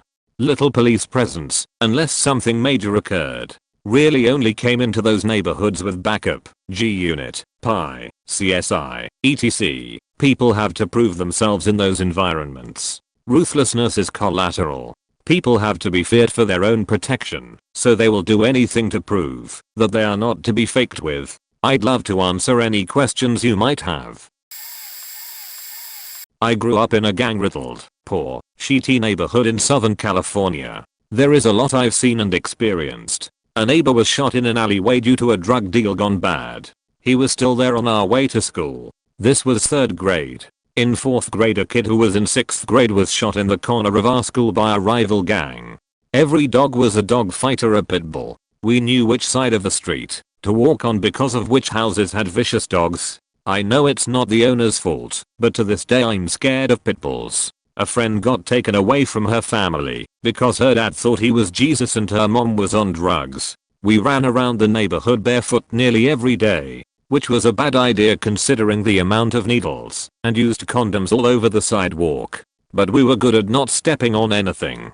We broke into empty houses just to hang out. My parents were extremely protective. My siblings and I have a tight bond and grew up in our own little bubble. At home we had our own problems, abuse, poor, etc. But they still protected us from the horrible craziness of the world right outside our front door. I lived with my wife and 3-year-old in an impoverished area. Lots of places were Section 8 housing, and known drug dealers lived across the street from us. The daily in and out wasn't that bad, to be honest. Our first few months no one really talked to us or waved back. We were the only white family within 5 or 6 blocks. Anyway, none of that really was an issue. We just minded our business and carried on. After a few months we came home and someone had broken a back window and stole a few TVs. The cops said there's a group of people riding around robbing places. So we boarded up the window. We were very broke and got a security system. Fast forward 2 weeks, we came home from the park with our daughter and we were robbed again. This time our other window broken. We reported it again and asked if so many people in this neighborhood are being robbed, why aren't there more patrols? Then the cop informed us that we were the only ones being robbed consistently. 4 weeks later we got home and our next door neighbor informed us they ran off a dude repeatedly hitting our last surviving back window. Well, cue the cops coming back. Finally they told us they caught the first robbers and informed the police they were targeting only white people in the area. It was weird hearing that. As a white person I've never really felt discrimination. Even though this is a fraction of what some races feel, it definitely was enlightening to see negativity due to something I didn't choose and can't change. Anyway, we moved about a month after the last attempted robbery and had a huge break financially. Everything worked out. But that neighborhood got worse and worse after we left. There were a few murders in a church parking lot and some huge drug busts. I have to disagree with no eye contact. No ICONTACT equals YO you look scared. Scared means you ain't from around here and or have no friends to back you up, which makes you a good target. If you act like you're confident and you belong, that registers. She's from here. She's probably got friends here. If I mess with her it's going to come back on me. Honestly, I've walked down the street when it's crowded with dealers and bangers, so much so that to get by someone needs to move. I don't slow down. I don't step in the street like a scared idiot. I just keep walking. Usually someone moves, if not I just say a polite, casual, not scared, excuse me and someone will step aside, so I can get by. If I'm walking and someone says hey now, I say hey back, but keep walking. If someone says looking good nice boots, whatever, say thanks the same way you would if anyone said it. There's been times I've been nervous it was sketchier at night, and that's when the more desperate types are out. People who'll rob you BC they need a hit or honestly BC they feel like robbing someone. When I got nervous I'd act casual and tell myself you got friends here. You're not scared cause these are your people. It's all good. Hey there's Jojo. In reality I didn't know anyone there, but I acted as if. Never been robbed, mugged DCT. My one incident was a crackhead trying to steal my burrito. I had a craving at midnight. It was a bad neighborhood, but they had amazing burritos. So I get it, walk out, and this super tall skinny cracked out looking dude says that's my burrito main. I looked at it, and up at him, confused, and went to start walking again, and he's all that's my burrito. He's getting agitated, acting cracked out, jerky exaggerated movements, rolling his eyes, shaking his head, can't stop moving, is paranoid and doesn't make sense, and I start to walk away again, and he steps in front of me. I turn around and walk the other way. He follows Jim my faking burrito beach him fuck you up. I'm getting nervous cause I'm by myself. He reaches for my bag again, and I step in the street to get away, and here wonk wonk the glorious boys in blue have arrived just in time. Cracky hightails it, and they get out, and ask if I'm the one who called about the intoxicated person. I say no, but he just tried to jack me for my burrito and point them in his direction. Anyway, make eye contact, don't act scared, be polite, answer greetings but keep walking. That's how I got through it. 2 years in San Francisco's Tenderloin, and 1 in the Mission. Grew up in what used to be a nice neighborhood, and slowly got worse and worse. Funny enough though it seems to be cleaning up now. Anyways, I was too young to really be faced with any major challenges. I just knew shit got rough and gunfire was commonplace for me. 2 things stick with me though. I was really young during this one. Asleep in my bed at night, didn't wake up during any of this, and had to be told by mom the next morning. Anyways, I guess someone had been stabbed at a house party, and the perpetrator fled the scene with the weapon. He wanted to ditch the weapon, so what's he do? Throw it in our front yard in the arranged display of various cacti we had, right where my bedroom window pointed. Cops show up, it's a big hubbub. I slept through all of it. Older now but still a kid. I'm in my mom's room and we're watching Whose Line, when our dog starts growling. We're all like be quiet, stop it, what's wrong with you, etc. Well, the next morning, we get up, and my mom's purse is gone. The doggy door is open. During the night, someone crept into our house through the doggy door, stole my mom's purse. Thank God that's all they did, and left. We called the cops who didn't give a shit. Mom lost a ton of money soaked. There was so much other shit in that neighborhood. stupid, annoying sheet-like things getting nabbed off our front porch. My mom almost fought some due to still her smokes and her awesome lighter, to legit gang violence and drug dealing. I'm legit surprised no houses ever blew up cause I'm sure there were more than a couple meth labs there. This is gonna get buried but okay. I lived in a very predominantly low-income area which meant gang violence and new refugees/immigrants was the norm. Now, let's also keep in mind I look culturally ambiguous, which is just my way of saying that, if you looked at me, there is absolutely no way you could pinpoint where I was from. People from my own race still can't recognize me. As a 6-year-old, this really worked in my favor, because I became friends with them. I would say hi, and they would reply hi back, and occasionally we would have our own games, like I would high-five them, and they would all go yi. My parents were very scared of them at first, but when I became comfortable with them, they kind of realized they didn't have much to worry about. They really liked me, so they kind of looked out for me in the neighborhood too. Too bad we moved like 6 months later. It's been over 20 years, and it was still one of my favorite childhood memories. Another fun story is the time I was seeing a fat boy who had gang drama, and I had to save his ass from getting shot. The guy that was planning on shooting him was actually very chill with me, since I helped him with his work, and taught him the content, so he could graduate. I told him to let him go, because the other guy was a dumbass, and he actually listened to me, but he also told him that, if I wasn't there, and vouched for him, he would faked him up. I might be too late with this one, but it's a crazy story. I lived in the hood for the first 13 years of my life. One of the more memorable memories was from when I was 12. My friend convinced me to come with him to get some of the best weed from a supposed crazy lady who grew it a block over. When we got to her house, it was a pretty rundown looking place. You could smell the pot from outside. A door on the side of the house was boarded up. There were kids' toys strewn all around the backyard. We knock on the door and this nice lady, mid-40s, peeked her head out the door, and with a smile on her face just said, "What the fuck do you want?"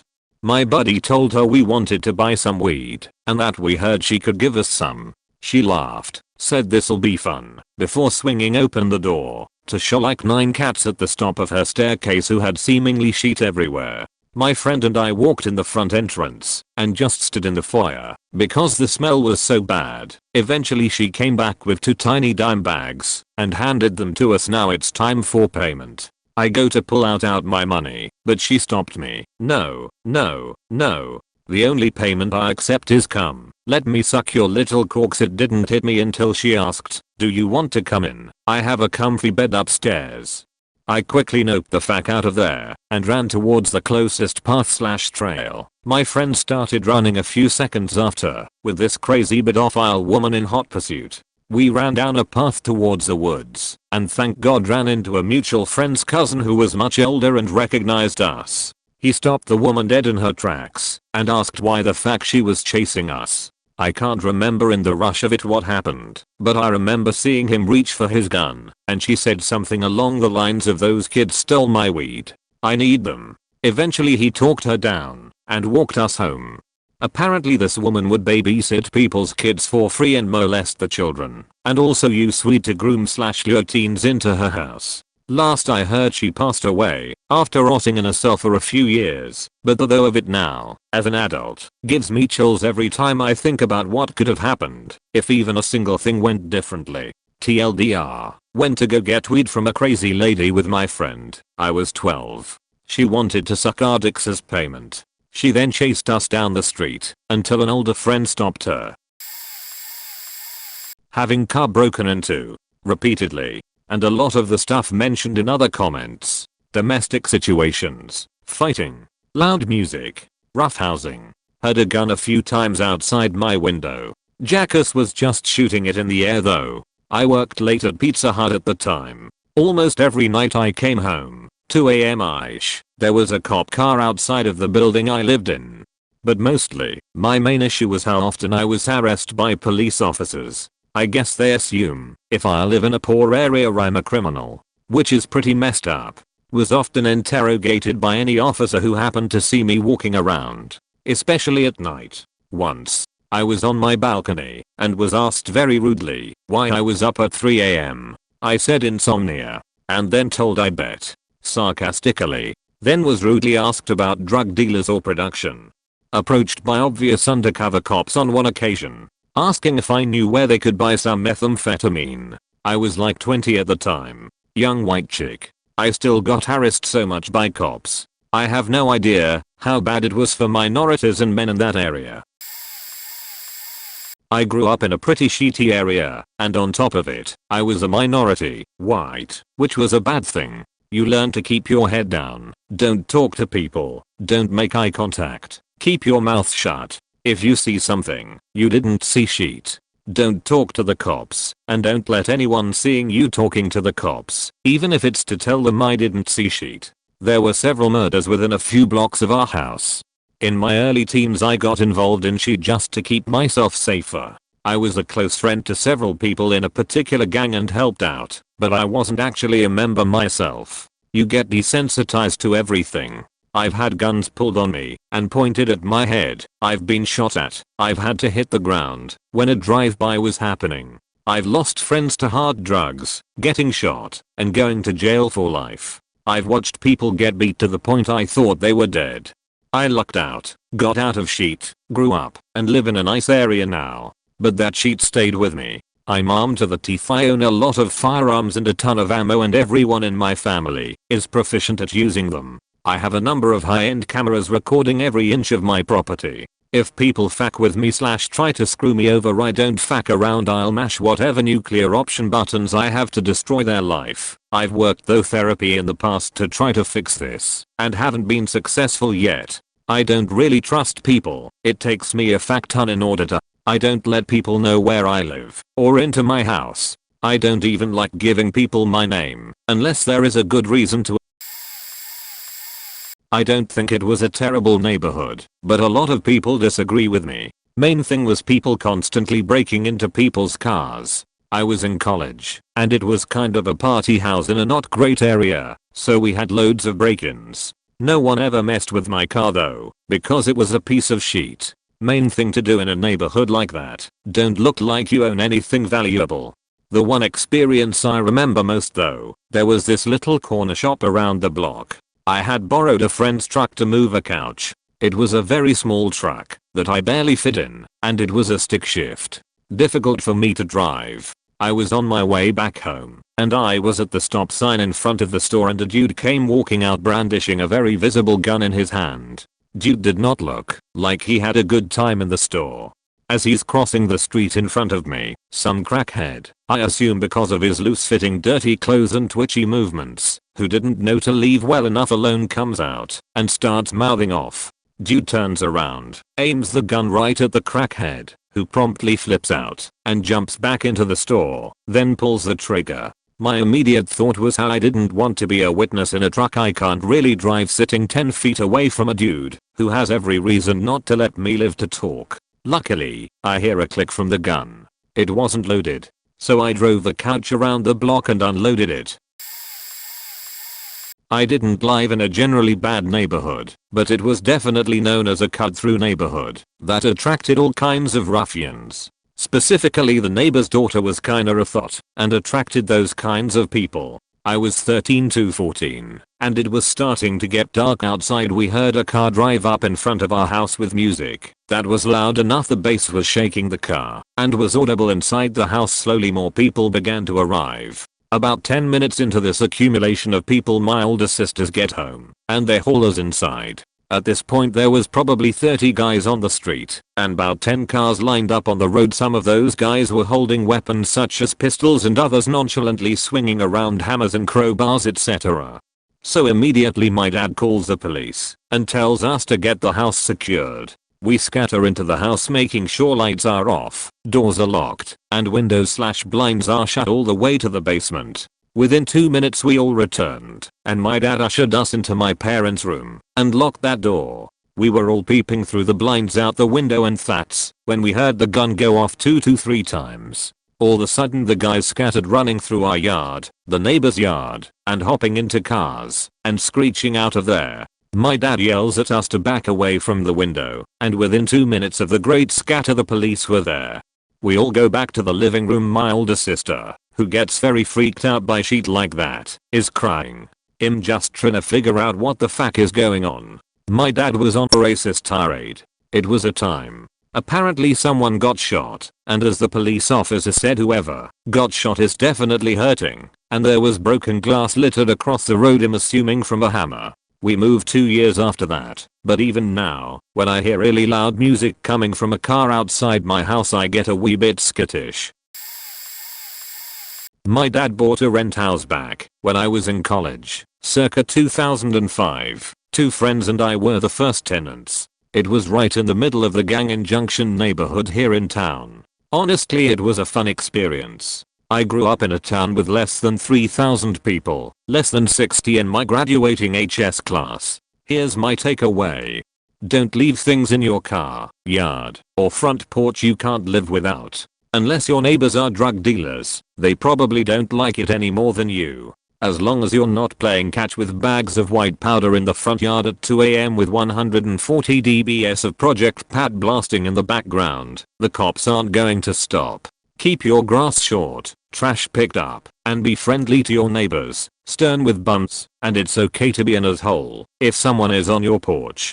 We had blowout parties on random weeknights. Country bumpkin friends visiting that would pull up in monster trucks. Obvious drug dealers in trucks with crazy paint and 26-inch spinners. Worked on dirt bikes and 4-wheelers at all hours, if the day/night, and our neighbors loved us. It was wild. Other than some stuff walking off, I could still live there today. Would I move back with my family?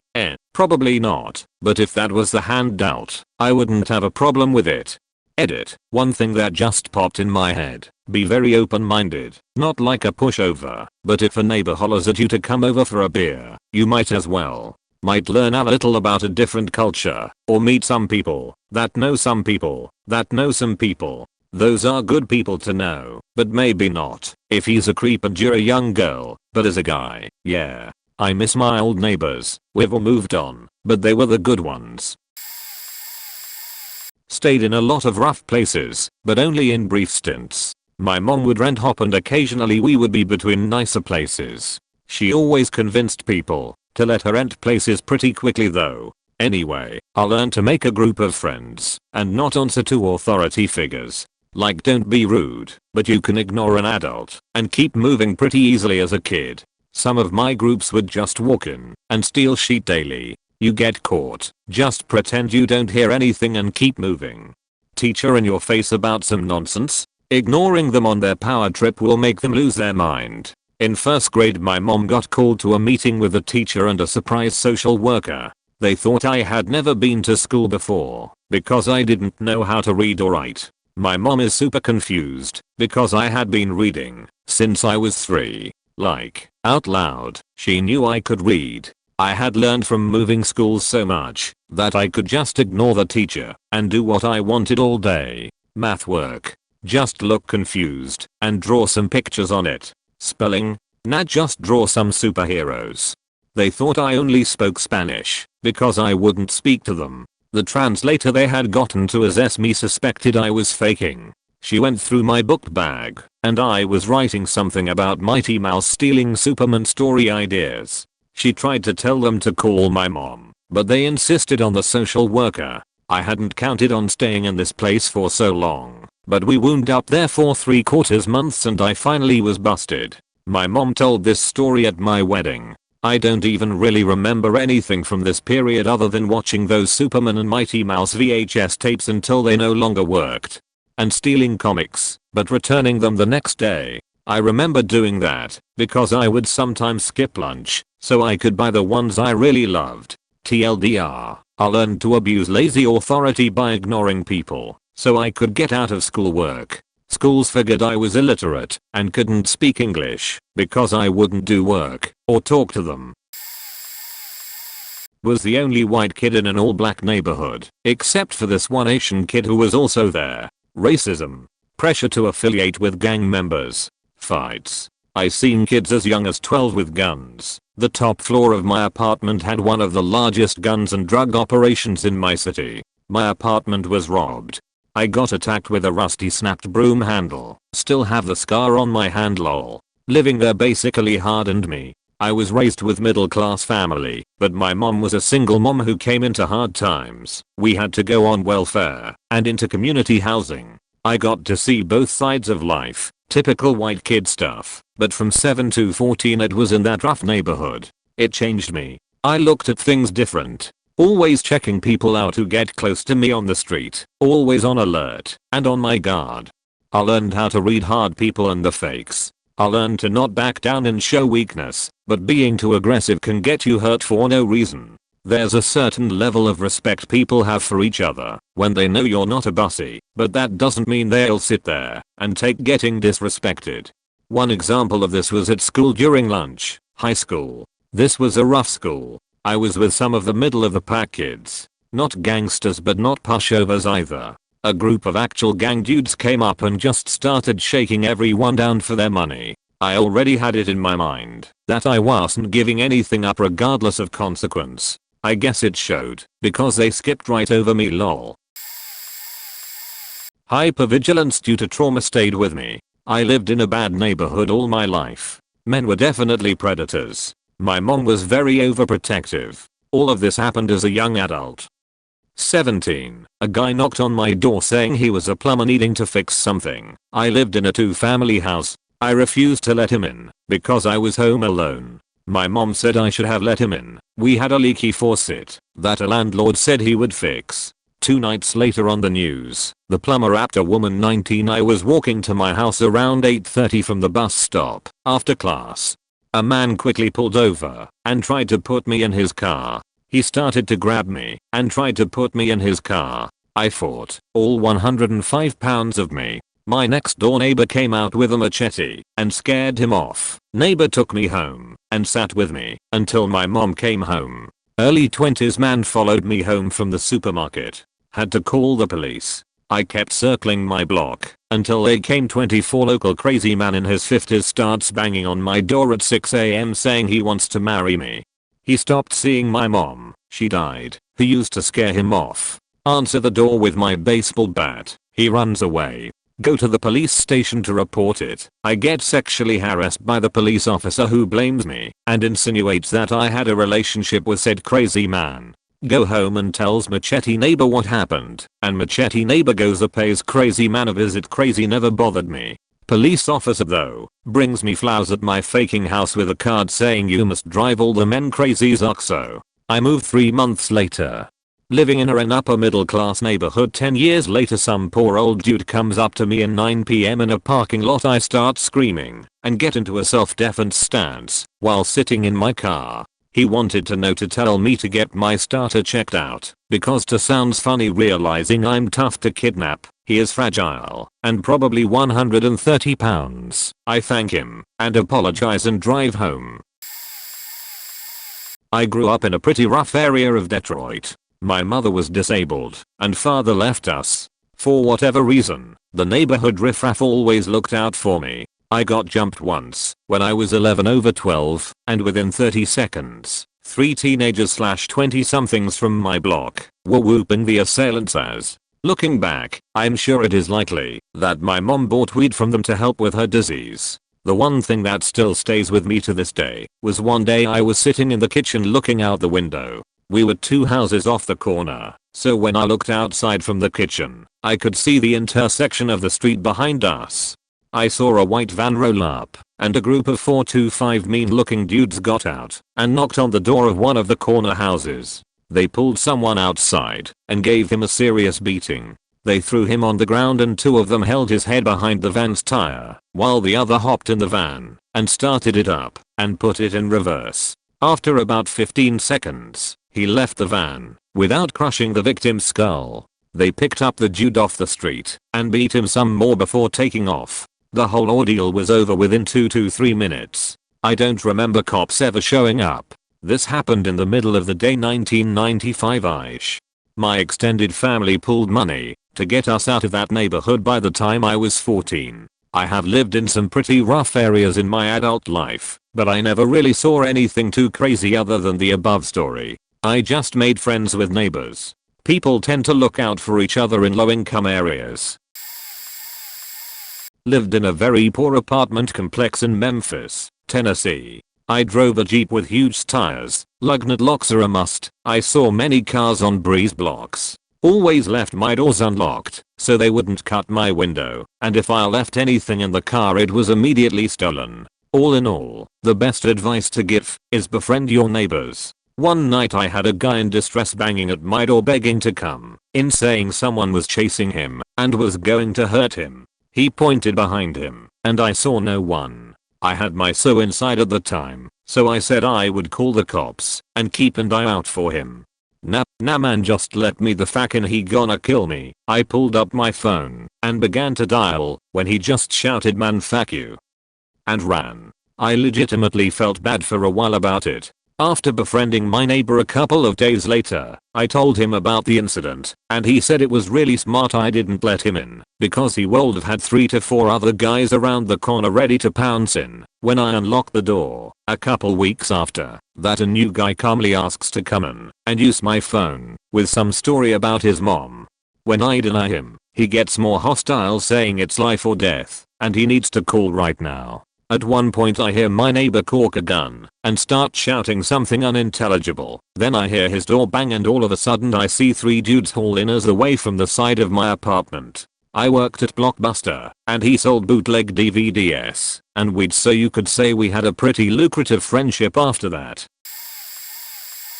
Original post by you/John Walkers, but moved from extremely rural eastern Oregon to my first apartment in ghetto Eugene, Oregon. It's funny. People are like there's no ghetto in Eugene. And I'm like it was on the corner of 7th and Monroe. And they just go oh. Like there was this 4 to 6 block radius of absolute faking bullshit. Fights, puking, needles everywhere, crack hose, kids getting beaten at odd hours, and garbage. Faking garbage everywhere. I swear to God, people from nice parts of town would forget to take the trash to the curb and just drive it to my neighborhood and throw it on a sidewalk. Random tires, random furniture would appear and disappear. A car would stay parked for months in the same location, then suddenly you'd see it caught on fire at some point. The fireman would put the fire out and just leave it, lol. Fucking ghetto as fuck. And I was such a fucking hick in the middle of all of it. So one day this homeless Mexican guy shows up on my doorstep.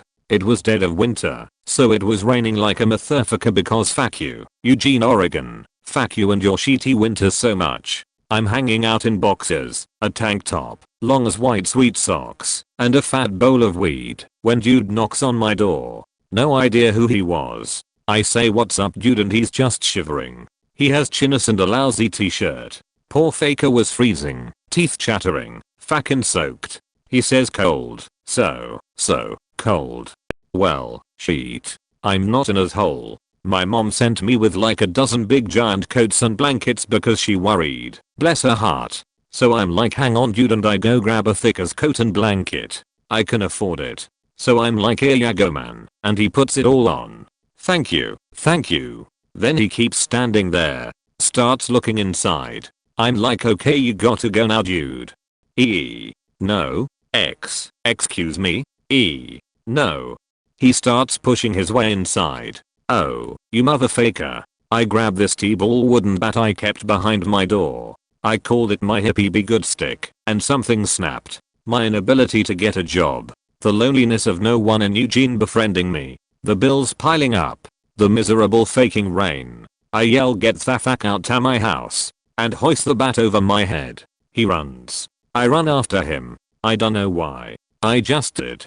So there I am, mid-afternoon on a shitty Sunday afternoon, running down 7th Avenue in Eugene, in my undies and tank top, my long as sweet socks sliding down, and flapping in the puddles, waving a bat over my head, chasing a homeless Mexican guy shouting fuck you man. Fuck you. I gave you a coat.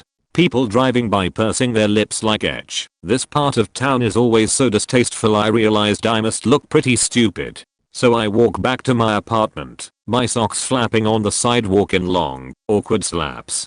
I round the corner and the crackhead upstairs is smoking a cigarette. She says, "The hell you doing, white boy?" and starts cackling at me, telling all her crackhead friends, "Hey, come look at the crazy white boy. When you're comic relief for crackheads, you have been making real bad life choices."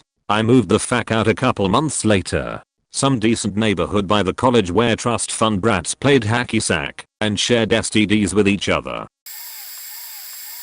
Probably going to be buried, and most all the big stuff is covered. But I have a story I tell people, and it usually blows the minds of anyone who didn't grow up in the hood, cause it's so minor, but tells so much about what I grew up around. When I was in elementary school, probably 3rd or 4th grade, the age where kids imitate shit they see adults doing to be cool. So like smoking, either candy cigarettes, or rolled up pieces of paper, and pretend to puff on it. Except me and my friends rolled fake joints, and puff past.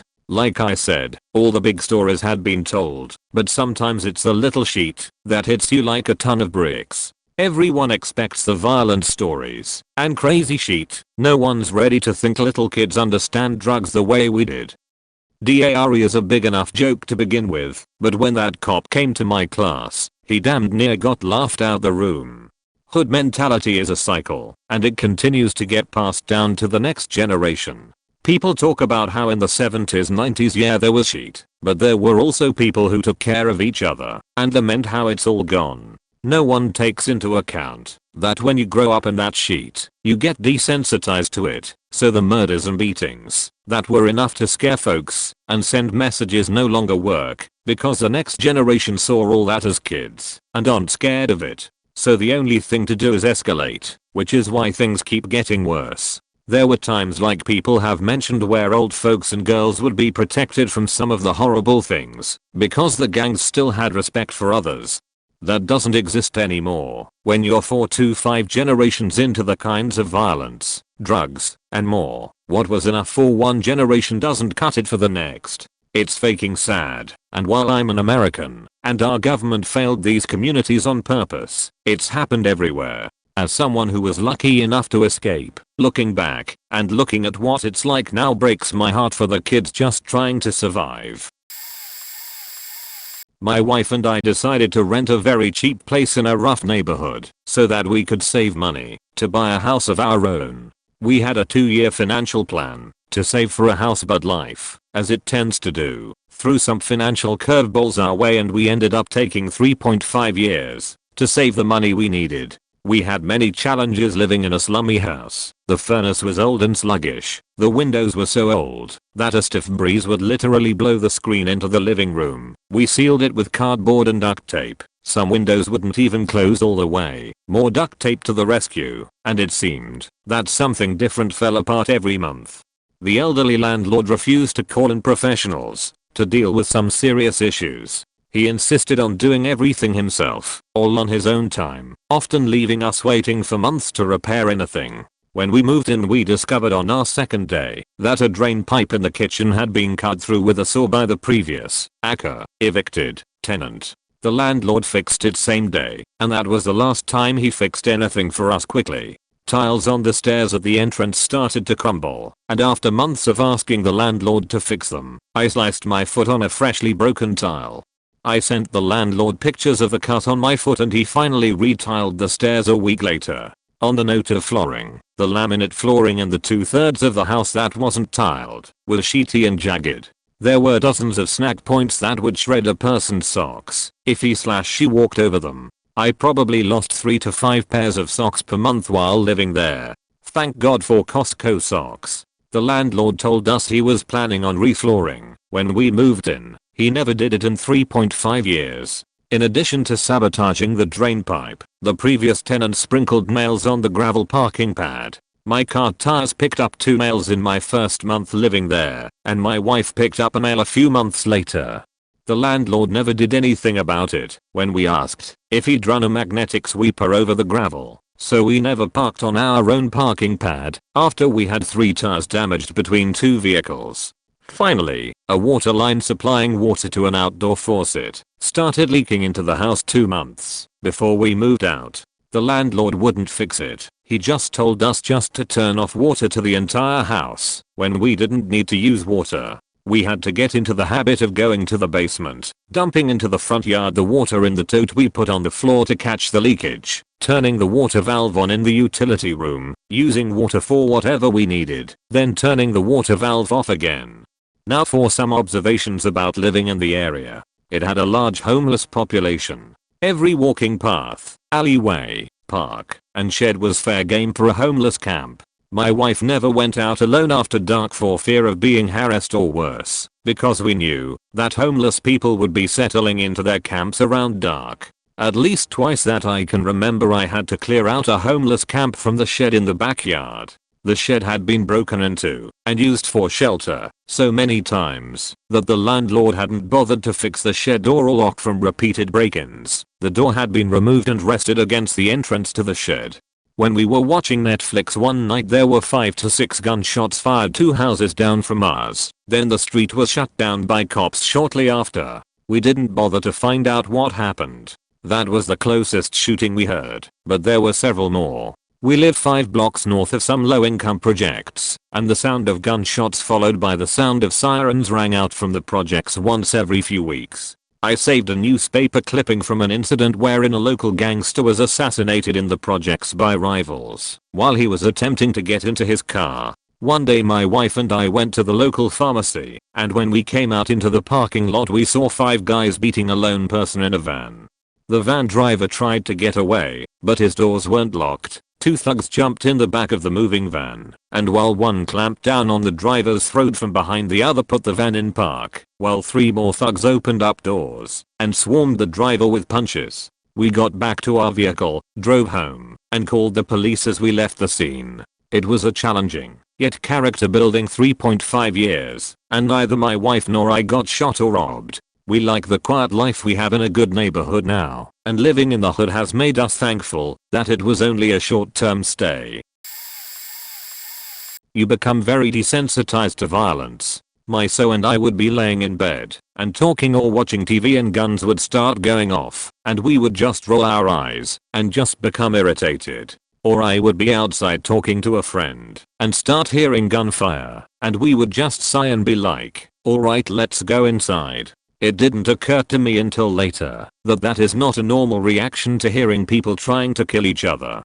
Also, you get very used to your friends dying if they are involved in gangs or drugs. It's just something that happens unfortunately, and the grief of your loved ones getting killed is something that everyone has to deal with. My boyfriend of 7 years was killed shortly after we broke up, and now I live in a nicer area out of state. When I tell people about him or mention him, I just say he passed away without telling them why. People react to it strongly and don't really understand. It's hard to say he got shot in the head over something trivial because we're from the ghetto. Also, people who are from the ghetto don't usually brag about being from the ghetto. When I meet people who talk about the hood and romanticize it, I usually assume they are just visitors and didn't grow up there. It comes with its own unique challenges and hardships, and there's a certain disrespect about kids from the suburbs who used to go pick up drugs they're claiming to be from there. So, I've lived in a couple of rough neighborhoods in my life. I grew up in a poor neighborhood in the south. Things that stick with me. Constant sirens. Just didn't even notice them after a point. I remember flirting with some girl on the phone in high school, and she asked if I was watching some action movie due to all the sirens in the background. I didn't even notice. Prostitutes and junkies just hanging out. This is before the days of the opioid epidemic, so I'm not sure what they were on. My dad would always have me keep an eye on certain people, make sure they didn't disappear for too long. We would often try to help out with household chores or taking them to doctor's appointments. As an adult, I lived for a couple years in a part of Brooklyn which, now pretty gentrified, was not when I first arrived there. A few things stand out. The floating craps game in the apartment above mine. The apartment would sit quietly for up to 2 weeks at a time. Then, for 48 hours straight, the apartment above my bedroom would be filled with the sounds of dice rolling, people shouting, and stomping. Made it impossible to sleep without earplugs. 48 hours later, silence. The night my roommate and I were playing video games when suddenly a series of gunshots went off in the street outside our window. We were on the first floor. We looked at each other, dropped to the floor, and called the police. By the time we were brave enough to get up and look out the window, everyone was gone. The police showed up about 20 minutes later, drove around, and left. I'm like 86% sure that the apartment manager was running a cockfighting ring inside of the old nuclear fallout shelter in the building. I had to pass it to leave the apartment, and there were always a large number of dudes just hanging out there. Occasionally the sound of squawking coming from inside the door. They were a little wary of me when I first moved in, but after a year of me clearly not giving a fuck, they would say hi as I went past. One night that really sticks out to me. Somebody shot up a bodega around the corner. It was a hot summer night, sickly humid, the way it gets before a huge thunderstorm. There was an electric nervousness in the air. I went to get takeaway from a place down the street and everyone was talking about what had just happened. People stopped me in the street to ask if I had heard about the shooting. I passed other people speculating about who might have done it. I saw groups of teenage guys running around like they suddenly had an important meeting they were late to. It was strange. I'm afraid I can't really do it justice, but I'll never forget that night. The food was fucking awesome. I think the most important thing I realized from all of this is that people are just people. Sometimes life faking sucks, especially when you're poor, but for the most part, life goes on. These are just a handful of moments out of decades of just normal life. People commuting, people hanging out. For the most part, it was just mundane and normal life. Sorry for the super long post. TLDR, life is weird, but I guess people just roll with the punches. I'm the clueless white boy. I had moved to a large city and inadvertently chosen to live on one of the worst crime-filled streets of that entire city. It didn't look terrible, but it did happen to be home to a certain gang that was being forced out of the area. So a lot of break-ins, lot of murders, a lot of shootings, right outside my door every night. And I dealt with none of it. I knew it was happening. I heard more than a few people dying outside my window. I heard people beating their wives and kids. Cars getting broken into. And quite possibly the dumbest thing I ever did was wake up to some kid putting a bunch of rounds into the apartment building across the street and yelling at him in my sleep deprived state that it's faking 3 AM. Knock that shit off. And he did. He seemed confused, but he stopped firing, hopped in his sub and drove off. I only realized much later how fucking stupid that was. On the day I moved out, some of my neighbors offered to help me move furniture and boxes. People I had never talked to or known. But they knew me. First name and last. Where I worked. What I drove. My schedule. And even my birthday. I asked point blank, how come you guys never faked with me? Nobody ever gave me any problems. And this dude laughed and said something I will never forget. Nah, man. Of course not. You're the only faking white boy on this entire block. You know what would happen to us if something happened to you? You're safer here than anywhere you moving to. I promise it. Goddamn. I lived in some rougher parts of Manchester, UK, when I was a student. It was pretty safe in general, but I never walked home with headphones on, or looked like I had money. Not hard. I was a student. I asked a school kid about the bus times early one morning, and one of the local landmarks he pointed out was the Bookies, where 3 blokes got shot up last year. It's alright, only one died, he said rather cheerily. Someone broke into the hall I was staying in my final year, robbed my neighbor's apartment. We chased him down, and caught him, and sat on him till the police came. He had a knife, but he never got a chance to use it, more luck than skill. I caught him when he was halfway over the gate. He only got a few months extra for that crime as he was already wanted in 2 other counties, and was out on remand. He was just an addict looking for stuff to fence. The first night in the student house me and my mates rented, I was the only one there. A neighbor warned me about break-in, and next door had recently had their back door pried off. I got an early night, but was woken about 10 PM with noises next door. I investigated to find the back door off and people moving stuff around in a supposedly empty house. So I rang the cops and get sent round to officers to catch what turned out to be the landlord next door doing repair work in his spare time. Tea was made and we all had a laugh and biscuits. This is so gonna get buried, but this is a story I tell everyone when describing the neighborhood I was raised in. I grew up in a shitty redneck neighborhood. The KKK was active here, meth everywhere, etc. In 10th grade, I took a parenting skills class. We were all given a baby doll that would cry, and we had to feed it and stuff. Anyway, I got the only black baby doll in the classroom.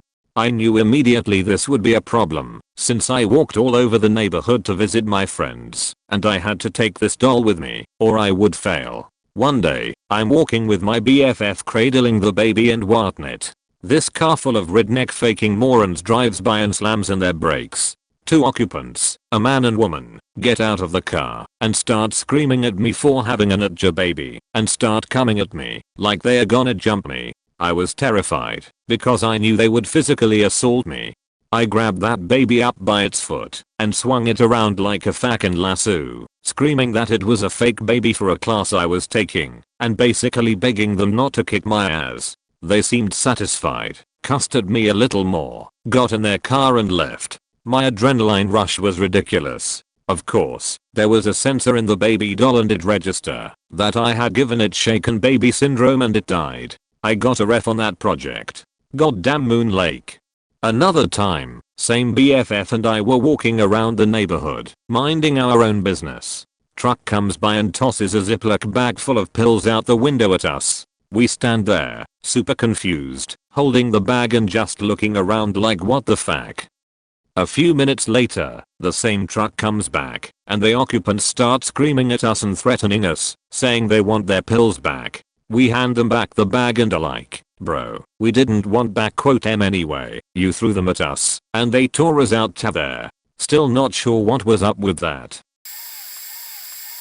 I grew up in Belfast during the Troubles. These things stuck with me. Having a street by street mental map of where was safe, where was dangerous, and where was never go here for any reason, ever seeing a bomb disposal robot checking a suspicious object at the end of my street when I was maybe 8. Sitting in my dad's living room and a bomb going off, so close to the house it shook the windows, my dad's second wife's brother getting his legs broke by the paramilitaries, gangs with delusions of having a political purpose, for stealing. Apparently they called him an ambulance afterwards, which was sort of nice. The police doing door-to-door inquiries after a woman's body was found in a bin at the end of the road. Well, half her body as the other half was found in another bin at the other end of the road. Seeing graffiti around the neighborhood stating housebreakers will be shot. It wasn't an empty threat. Drinking in bars, where you knew most of the people in there were criminals, but everybody, including the criminals, is maintaining the pretense of this is just a regular bar full of regular people.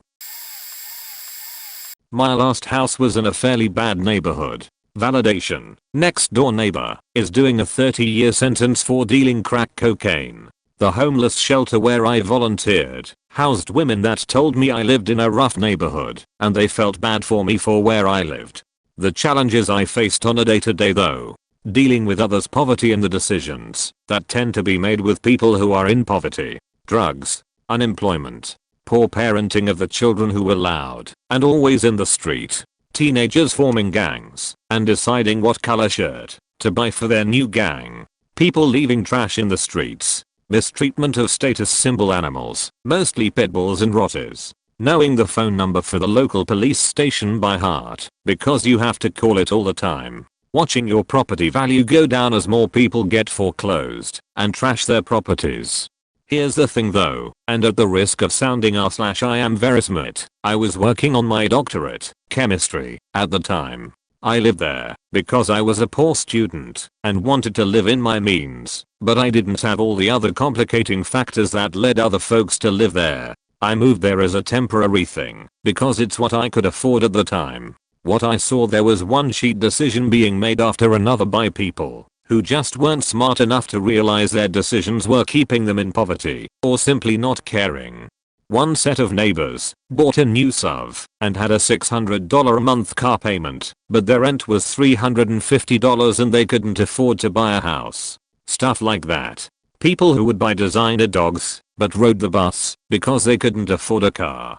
People who sold drugs for money while also collecting welfare. Not to mention the blatant disregard for others' rights, property, and peace. Blasting loud music that would shake my windows at all hours of the night. The horrible odor that comes from unkempt kennels. And nobody would do anything about any of it. Everything was just shy of being illegal a lot of the time. Cops come, tell people to quiet down and leave. Every faking night. We were just outside the zone for SPCA to do anything about the animals. I had no children at the time, but it isn't uncommon for molesters and other sex offenders to be living in such neighborhoods also. I'm a little ashamed to admit it, but when I moved away and got a real job as a professor, I made sure I looked at all the demographic info in a neighborhood before considering moving in. I was terribly scarred from the experience and didn't want to have the same issues. It turns out you can learn a lot about a neighborhood by looking at the elementary school that is zoned for it. If the elementary school has a high rate of free/reduced lunch, don't move there. If the school has low scores, don't move there. Edit. Typo. I've lived in a couple bad neighborhoods in and around Nick. The one time I had a truly scary experience was when a gang of very tough looking men followed me from the train station. The station had 2 staircases leading down to the street. One was the world's most obvious bottleneck you've ever seen. It cut through a hill deep enough that nobody could see into it, and it was curved, so you were blind going in and coming out. It practically had "Enter here for a mugging" signs posted outside it, so naturally nobody used it. I went down the other, less backward path to Morderish stairs. When I got to the sidewalk and crossed the street, a gang of toughs came out of Mordor and started crossing the street towards me. They were doing that thing where they not very subtly pretend they're not targeted on me. Recently, there had been some fairly highly publicized muggings in the area at other train stops, so this immediately hit on my back sheet meter.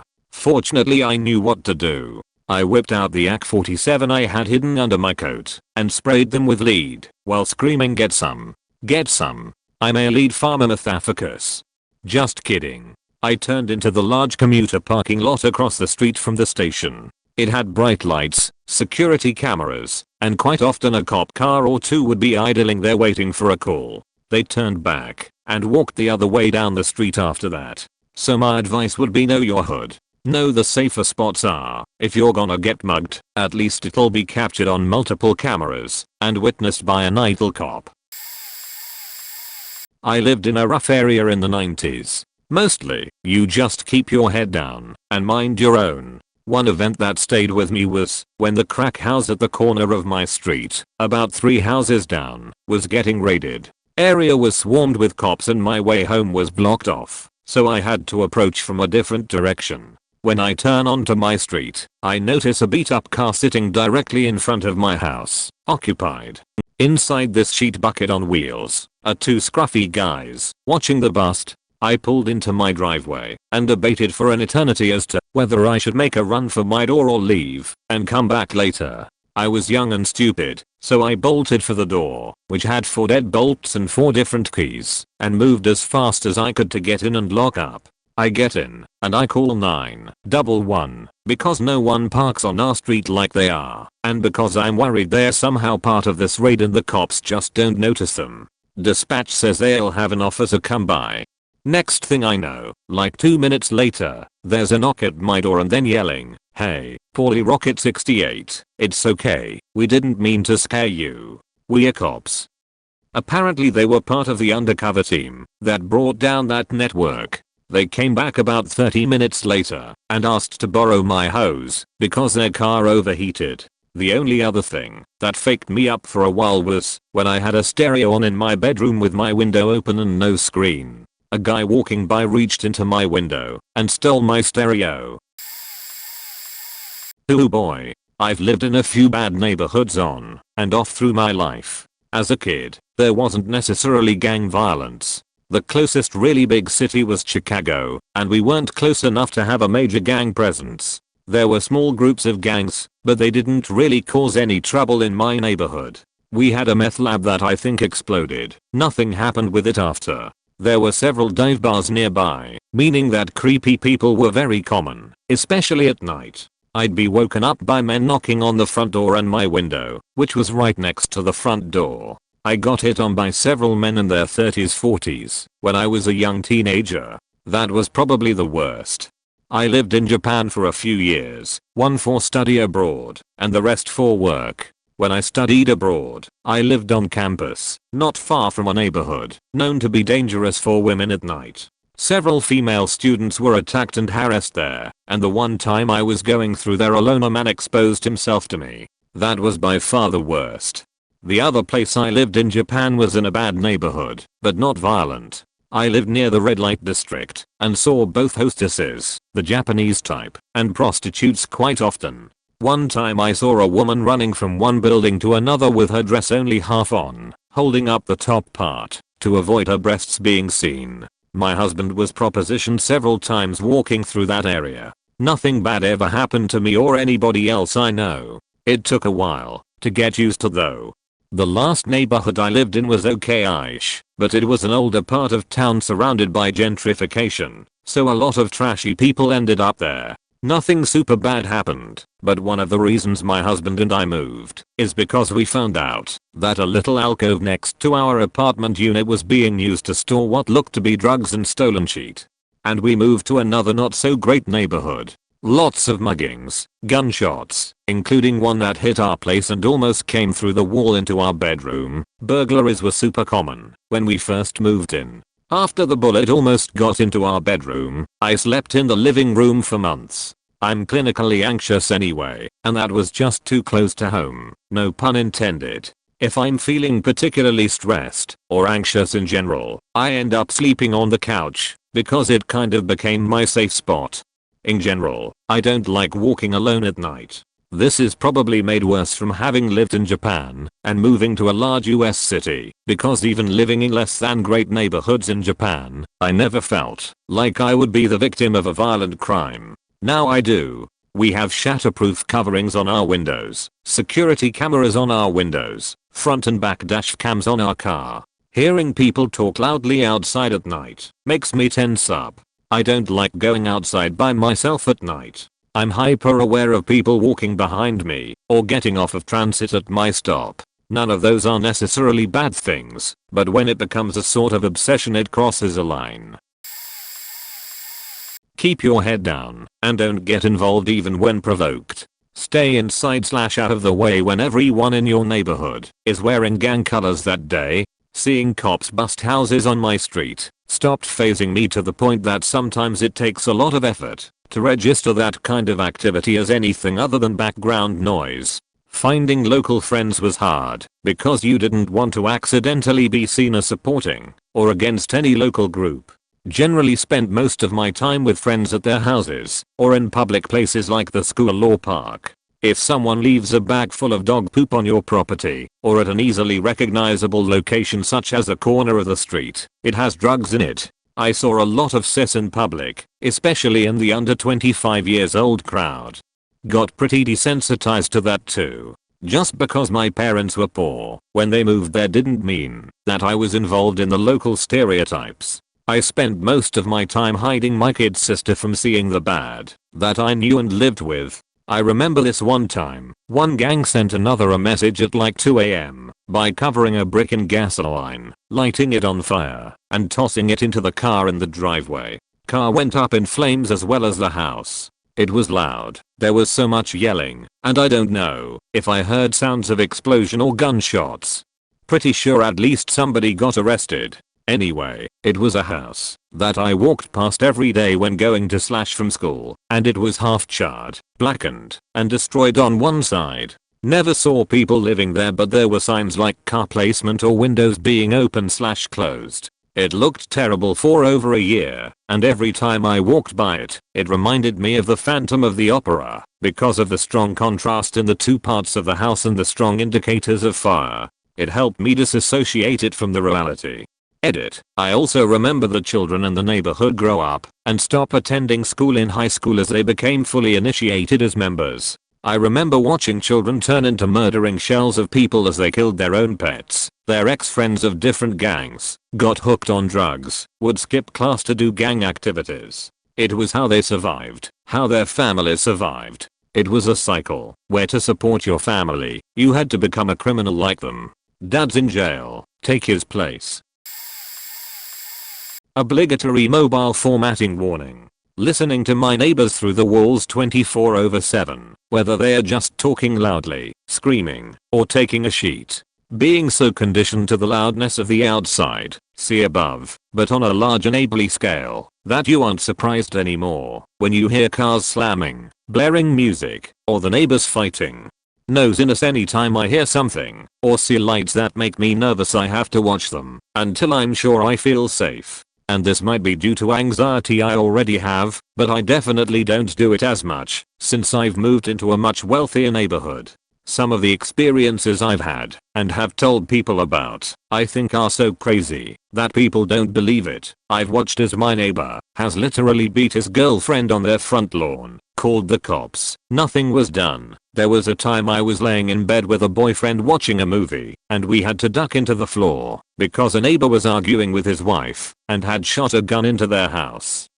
And another time I was 3 hours late for work because the police had the entire block on lockdown because a house was being swarmed by SWAT. Turns out the house was the location of a murder. I honestly could go on. I've seen my share of drug deals, up close from a very young age. It doesn't faze me anymore, and I can tell when people are strung out, drunk, or seriously ill, mentally or otherwise, and I've learned how to navigate. I had to live my life with my head down, keeping to myself, and being polite when addressed, and how to properly lock up a house. I can switch dialects, accents and lingo, and even to this day I'm always on guard. I look at everyone around me, so I'm aware. It's nuts. I hate that I ever had to live like that. Honestly, when I was growing up I didn't really realize anything was out of the norm and can't recall any outstanding events. Even though I worked 2 miles each way to school, you had to live 2.5 miles to use the bus, and you couldn't walk the 0.5 miles to the bus stop as you had to be on the list to use the bus. I did see a lot of needles on the side of the road. Lots of loud homeless people and houses to walk fast past them. I think the worst thing that happened that stayed with me was a cop ran over my dog during a drug raid at my neighbor's house. They pulled into my driveway at speed to jump the fence to my neighbor's house. Also 2 cops got shot dead at the house behind mine during a ICE raid. It was a coyote den, but I was not home when that went down. I guess finding bullets in the side of your house is also a bit unnerving, but none that penetrated, so yeah. You also instinctively drop if you think you hear a gunshot, because drive-bys were just a thing that happened, usually without police follow-up. As an adult that made it out of that situation, I'm horrified that kids still have to go through that. All I can say is that if you survive without joining a gang, getting thrown in jail, killed or addicted to drugs, you will be a stronger person for the experience. When I got older I realized what a dump I lived in and what a bad situation it was. Lots of my friends were in gangs, addicted to drugs or just okay with the life. I worked my ass off to get away. You will not find someone with more drive than someone that came from that kind of upbringing. I once showed someone where I lived growing up when they thought I was kidding with some of my stories. Taking that broad back to my hood and showing her where I used to hang out brought it home for her. She also made poor people jokes, so I took her phone and dumped her as in the hood to get home on her own. Just kidding. I called a Uber for her after I drove away. My first apartment, around 1999 to 2000, was actually a house in one of the shittiest ends of town. We were the goth kids in the rundown falling apart house, and the only white people for miles. For the most part, we left people alone. They left us alone. Our cars got broken into a couple times. The house apparently got broken into like 3 months before I moved in. There was a lot of violence. We heard gunshots nightly. There was a drive-by half a block away, but it was never directed at us.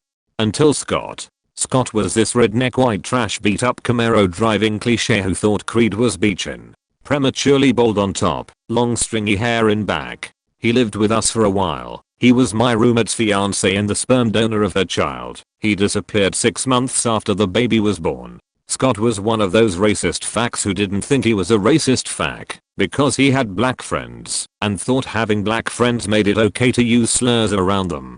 One night, around 3 AM, Scott's precious rust bucket Camaro got broken into, and they shattered his driver's side window in the process. We all heard it, went running outside, nobody around. Scott starts to express his anger with this melodramatic preening, snorting, storming parade of machismo.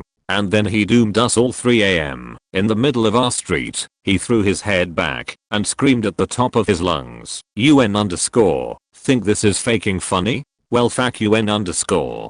This is faking war. Every last goddamn one of you facts. You faking n underscore. Fack with my sheet again, and I'll kill you. Jesus H faking Christ. Our cars got broken into several times a week, or were keyed, or had windows broken. Sheet got thrown at our house, and the side of our house got spray painted. Twice. People tried breaking into our house. They ran when they realized someone was home. I'm legitimately shocked no one shot at us. Cops didn't give a shit, because it was a shitty neighborhood. Eventually, as I said, Scott disappeared, and the neighborhood must have noticed the piece of sheet Camaro wasn't in the driveway anymore, because they calmed down and nobody messed with us anymore. But for several months, it was faking scary as hell. I wound up moving out, and getting my own place not long after that. Fact Scott. Jesus, I hated that guy.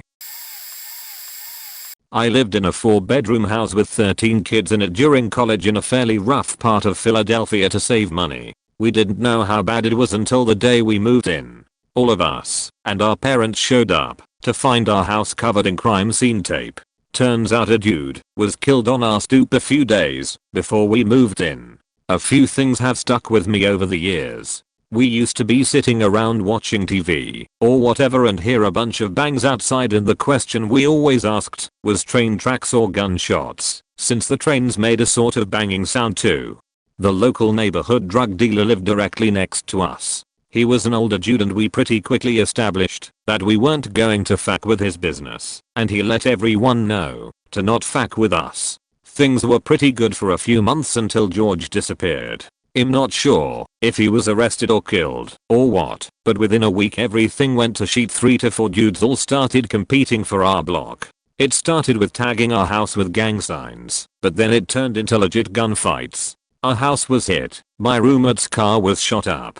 There were firefights in the street in broad daylight. After a few months it settled down once a new block guy was established. One day we threw a pretty big college party. Prob 75 people. At the end of the night we went to kick everyone out, then checked the basement, where the kegs were. No shit. There were 3 HUGEE black dudes in guxy sweatsuits. We asked them to leave, and they just said no. No one ever saw them come in. We ended up having to pay them to leave. Luckily they didn't come back. Man, I feel like my time in the ghetto was so much different from everyone else. In my neighborhood, I didn't worry about anything, because I knew all the gang members. My older cousin was one of them, so I knew them all through him. I got to know all the homeless people that lived in our neighborhood, because I'd sit with them at the bus stops, or run into them at the liquor store. As a kid, the liquor store was also the convenience store, and the guys who ran Payless Market and liquor store were always friendly, and it never occurred to me to ignore them. They were practically neighbors. Once I got away from my little neighborhood though, all the standard bad neighborhood rules applied. Don't stare, walk fast, mind your own business, and be aware of your surroundings. Our house was never broken into. My grandma's car was broken into once, because she always kept change in the cup holders, and they must have decided to take the radio out of habit despite it being a piece of junk that was missing knobs for the dials, and if I remember correctly, even the tape deck didn't work. Grandma didn't miss it. She laughed about the fact that they spent any time actually taking the thing out of her car. A few days later though, someone we didn't recognize came to the door trying to sell us that very same radio, and we laughed them away. I mentioned it at the bus stop, thinking I'd get a laugh out of this one homeless person I knew, but he asked what the guy looked like, and I gave him a few details.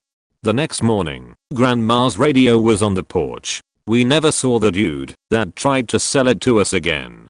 But I also remember having to stay indoors for a few days during the riots, Rodney King, and smelling smoke the whole time. After they were over, the neighborhood didn't look the same. It's funny though, that only a decade or so later, a building that had been looted and sitting empty for a long time ended up getting torn down and rebuilt to put in, among other things, a Starbucks.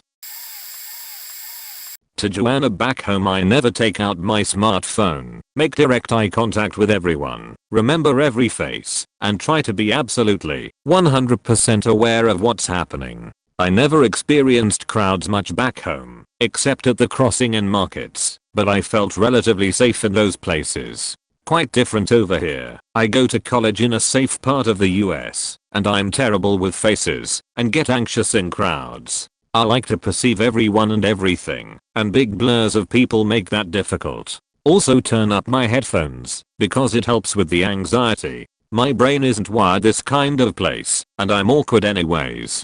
Our local drug problem is really bad now, and tweakers go after any property that looks relatively expensive. I grew up in a house that's literally falling apart, but the fences and lot itself are very big.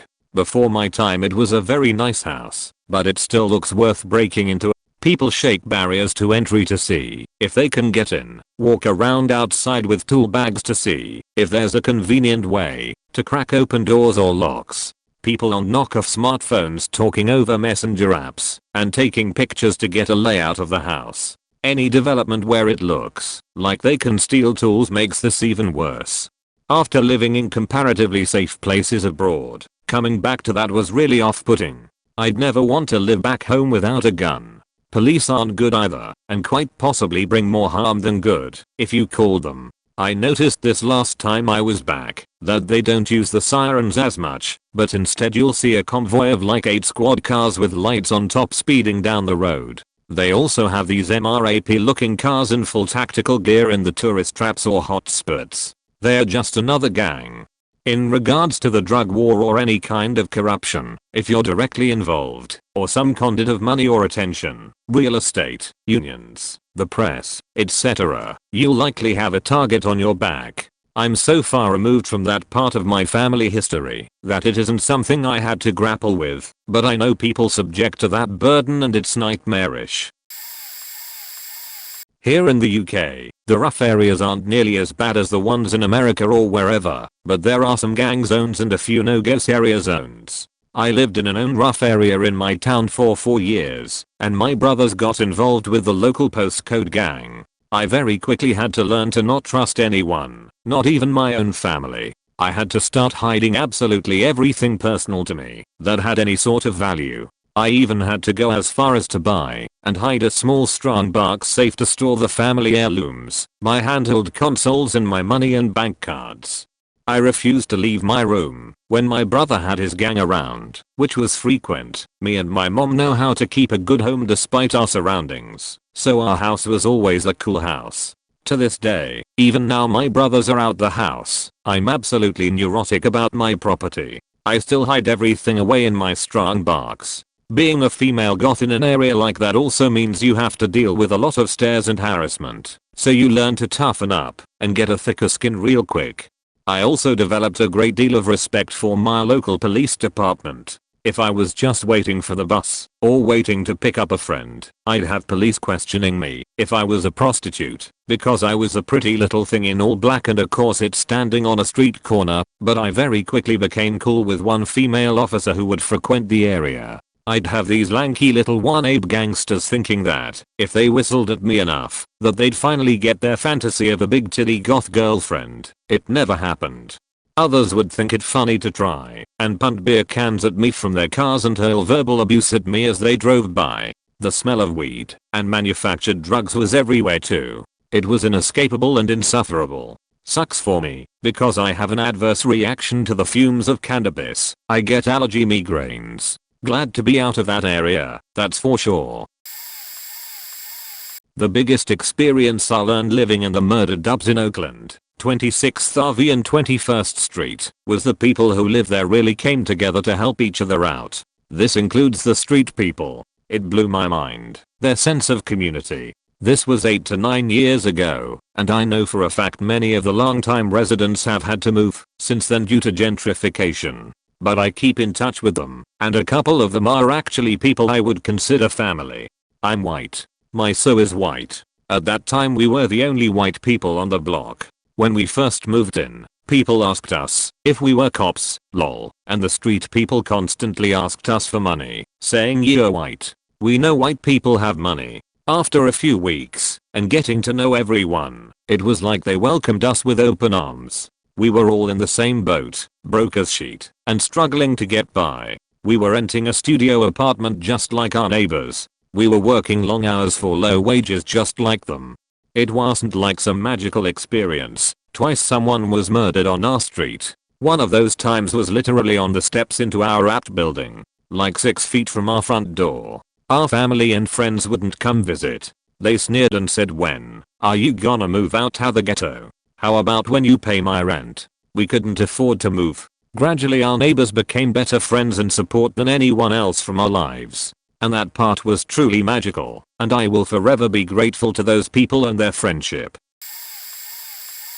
Be polite but firm. Never give any leeway, unless it's to the neighbors directly adjacent to your home, and even then keep clear boundaries on what is acceptable.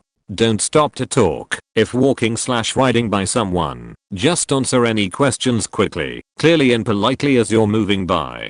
Pick your battles carefully, and don't think that the cops will help you. If you need them for anything other than a medical emergency, they are likely to treat you worse than the offending party, assumably because they are pissed you made them enter your neighborhood and they already assume you're guilty of something too, since you live there.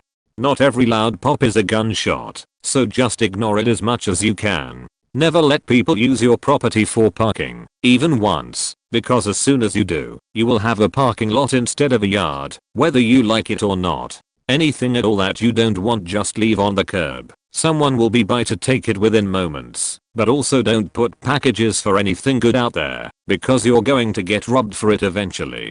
Don't leave any kind of scrap metal, yard equipment, boat motor, etc. outside, even in the backyard, as it will get stolen as soon as you leave next or go to sleep.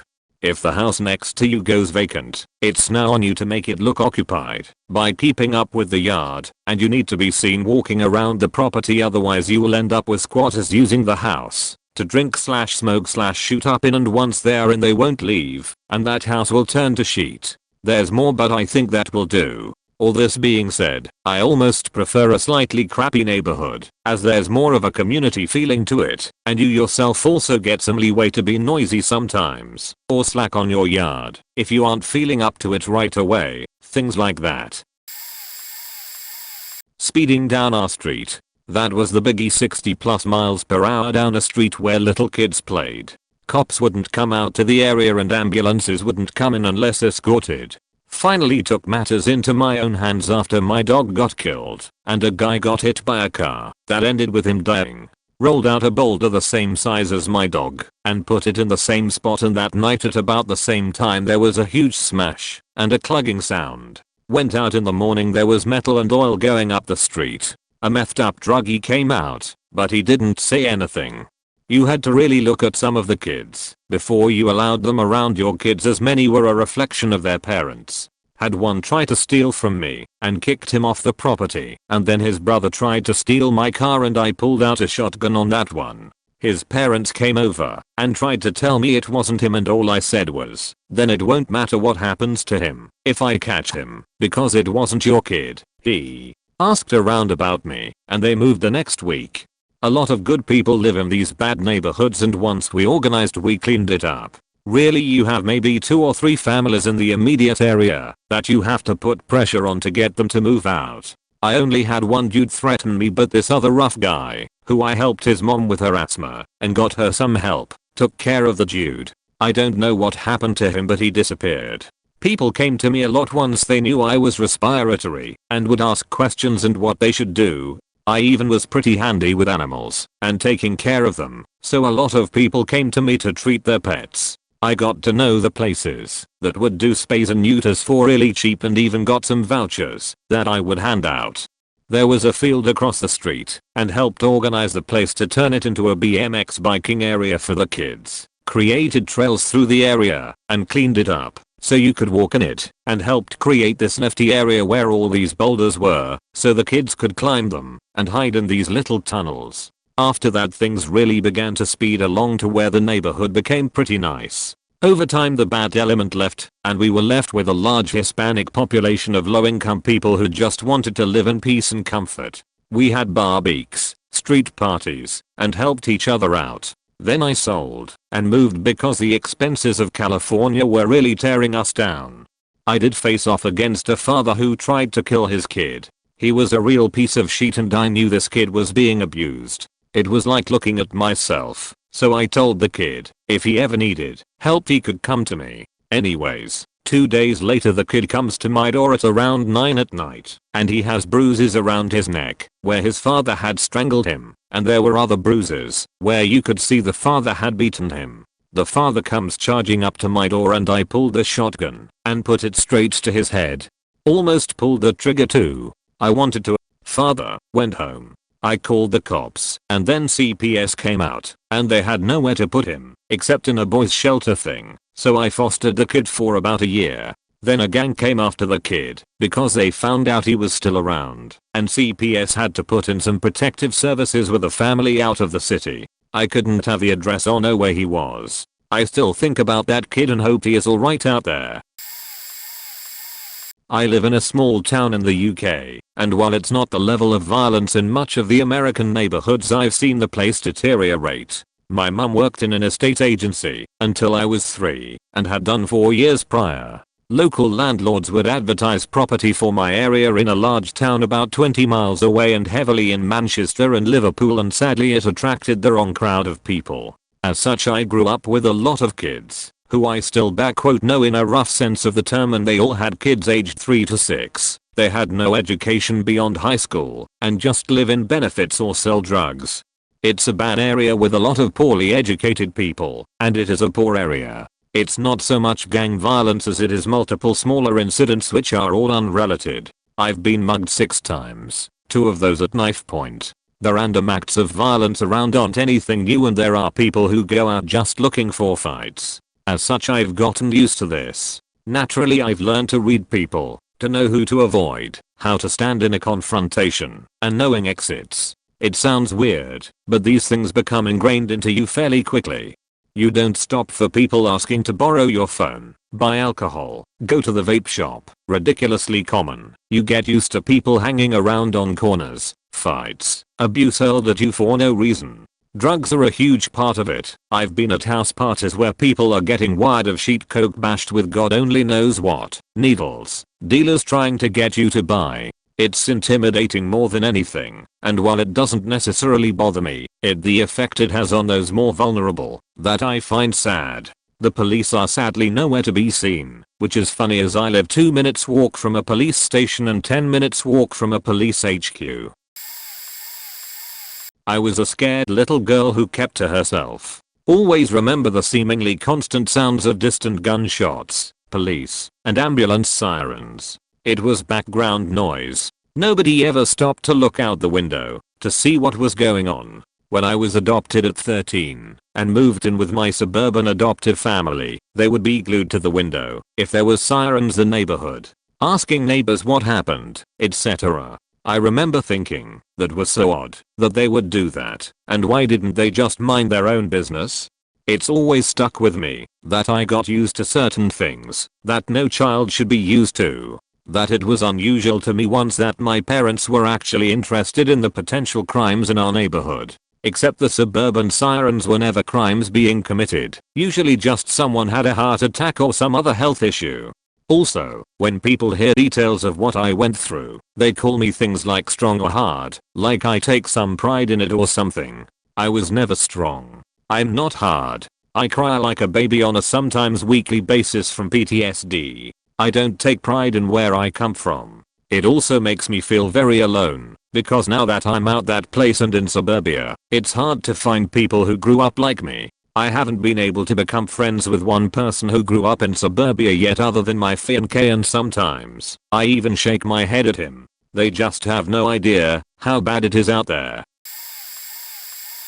Brazilian here. I didn't grow in a stereotypical favela. It was more of a low middle class neighborhood, which, in Brazil, you can expect to have its fair share of violence and weird shit. We moved there when I was 5 years old. My parents were living in a tiny apartment owned by my grandma. It was really small for 2 adults and 3 kids, so they decided it was time to move, even though the money was scarce. They found a house in a neighborhood far away from downtown. In Brazil, usually, the further you are from the city downtown, the more ghetto it is. It was built in the 70s, was really simple, and the price was somehow manageable. They managed to get a loan from the bank, which took an eternity to pay, but anyway, that was it. When I was 9, my father gave me and my brother money and told us to buy bread, which was a few blocks away. We bought it, but in the way back, 2 adults on bicycles and armed with revolvers stopped us and made us follow them to an empty lot near the highway. We lived close to one of the major highways in my city. There, they took everything from us, leaving only the pants we were wearing and the bread we bought. They told us to stay there, at the dark empty lot on the margin of the highway, or they would kill our families. In retrospect, I know that was bullshit, and they just wanted some time to flee before me and my brother, God help. But that was somehow traumatizing. A year later or so, I was playing ball in the street with my neighbor, which was 4 years older than me, when 2 dudes from another street just came upon him and started beating the crap out of him. Like, throwing punches and kicking him while he was on the ground. He eventually got up, and the guys walked slowly away shouting that, next time, he should look down while passing through their street. They didn't even look at me. It was a personal beef of sorts. That was weird as hell, but taught me to avoid walking carelessly on other parts of the hood. In the same year, my brother was riding his cheapest bicycle and some dudes just pushed him off of it and stole it. Some guys who lived near us, and who were what we call malaquero around here, which means thugs, knew my brother, who was a little kid, and used big thick glasses, and empathized. They came back with 4 stolen bikes, and asked my brother, in front of my parents, if it was one of those, but it wasn't. Then they told my brother to choose one anyway, but my parents declined. That was kinda funny, actually. Growing up there was somehow scary. Almost every neighbor had an experience with armored robbery. More than once people were killed in my street or in the vicinities. I got lots of stories, but my English is limited and my post is already too long. It changed me, yeah. I had to deal with stuff that my friends in general didn't. I never got to walk on my neighborhood without having to pay attention to potential robbers or angry thugs trying to pick a fight because you didn't look down.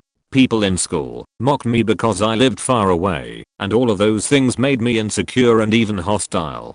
I wasn't poor in the sense that I didn't had to work from an early age to support my family like a lot of people I knew had to do, and we never lived in favelas. But, at the same time, my parents were heavily in debt and our house was old, simple and in a somewhat troubled hood. I grew up acquainted with gangs, robbers, small-time drug dealers, junkie skateboarders, etc. People were afraid of getting robbed all the time. We had our home invaded occasionally, and sometimes people were shot, or we heard gunfire around the hood a few times a year. All of this made me somewhat paranoid and angry. I think that's the reason I trained martial arts from an early age and still train it. My childhood made my skin thicker, in the sense that I'm a little familiar with some faked up shit. And the sad part is that I'm not even from the real ghetto, the favelas or villas. Shit did way worse in those places. I was really lucky for having the upbringing that I had. My parents gave everything to give me, my sister and my brother a decent childhood. Today the hood has changed. My parents still live there. The city grew a lot, so it's not so distant anymore from the more developed areas. A lot of new houses and services were built through the years, and it is a lot more safer and developed than in my childhood. But there are still some places where you should be cautious if you go. Sorry for the long and poorly written text. Edit for clarification and grammar.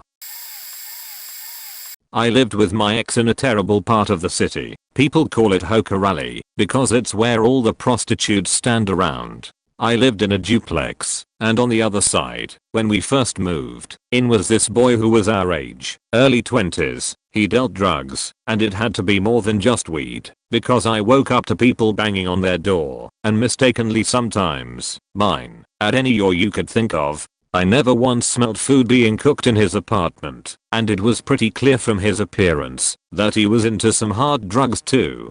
I can't even remember how it all started anymore. I think he must have been playing loud music and we went over to ask him to turn it down, and he would always lose his mind if we asked absolutely anything of him. We would hear him and his girlfriend get into these huge fighting matches. You could literally hear him banging her off the walls sometimes. Yes, we called the cops. Finally a landlord got this guy evicted, and that side remained vacant for probably 6 months. Then a lady moved in there. Lo and behold, she's a prostitute. She'd bring guys over at all hours, play loud music at all hours, and she also had an attitude on her. She wasn't near as bad as the first guy, but she was still scary to live next to, very erratic and violent. My car was vandalized, our home was broken into, and the thief took motherfucking frozen peas out of my freezer for some reason. It's just really sad when you have nowhere to go to unwind. I was working retail at the time and I struggled a lot with trying to figure out how to be happy at all. I was just completely miserable. To this day I have anxiety every time I hear a doorbell ring, and now that I'm finally with a new man and living in the area I grew up in, I'm finally able to relax a bit, leave my doors unlocked during the daytime, but that experience will stick with me forever. Where I'm from there's not a lot of gangs, but I did grow up in a relatively poor area in a poor state that has one of the highest rated of opioid addictions in the country, and being poor and on drugs almost always leads to violence. On my first day of high school I sat in front of a kid who overdosed on heroin and died while I was riding the bus. I remember for about 10 minutes it was just me and him on the bus alone, and he was dead, and I didn't even know it. One of the hardest things that stuck with me is seeing friends who work really hard to do something to rise up above it and just wind up like their sheethead parents anyway. I saw a friend of mine who was about to be charged for nearly beating a kid to death get sent away to a military-style academy to finish high school. He did very well, won a couple awards and even graduated at the top of his class, but 3 years later after he graduated and got into the real world he robbed a gas station and was sentenced to 5 years. I'd say the biggest thing that stuck with me though is what I learned when I went to trade school in the city. I'd never really interacted with inner city kids, so it was really weird at first. As I got to know people though I learned that my experiences growing up in an impoverished area are almost universal. It really opened my eyes and changed my views on a great many things. We really are out here living the same life. The only thing that made my street unsafe were the gang-banging household that unfortunately lived right next door to me. Imagine being a 12-year-old girl coming out of your house to go to school, and there are usually no less than 7 to 8 individuals, usually men, congregating in and around the front yard, who all go dead silent as I approach, and frantically hop in the car to avoid the long drawn-out leers. Shudders. This was a 24/7 occurrence, because no matter what time of day, there were always at least 3 to 5 people hanging out on their front lawn. Fighting between 2 and 4 AM was a weekly thing, and those were usually between the women.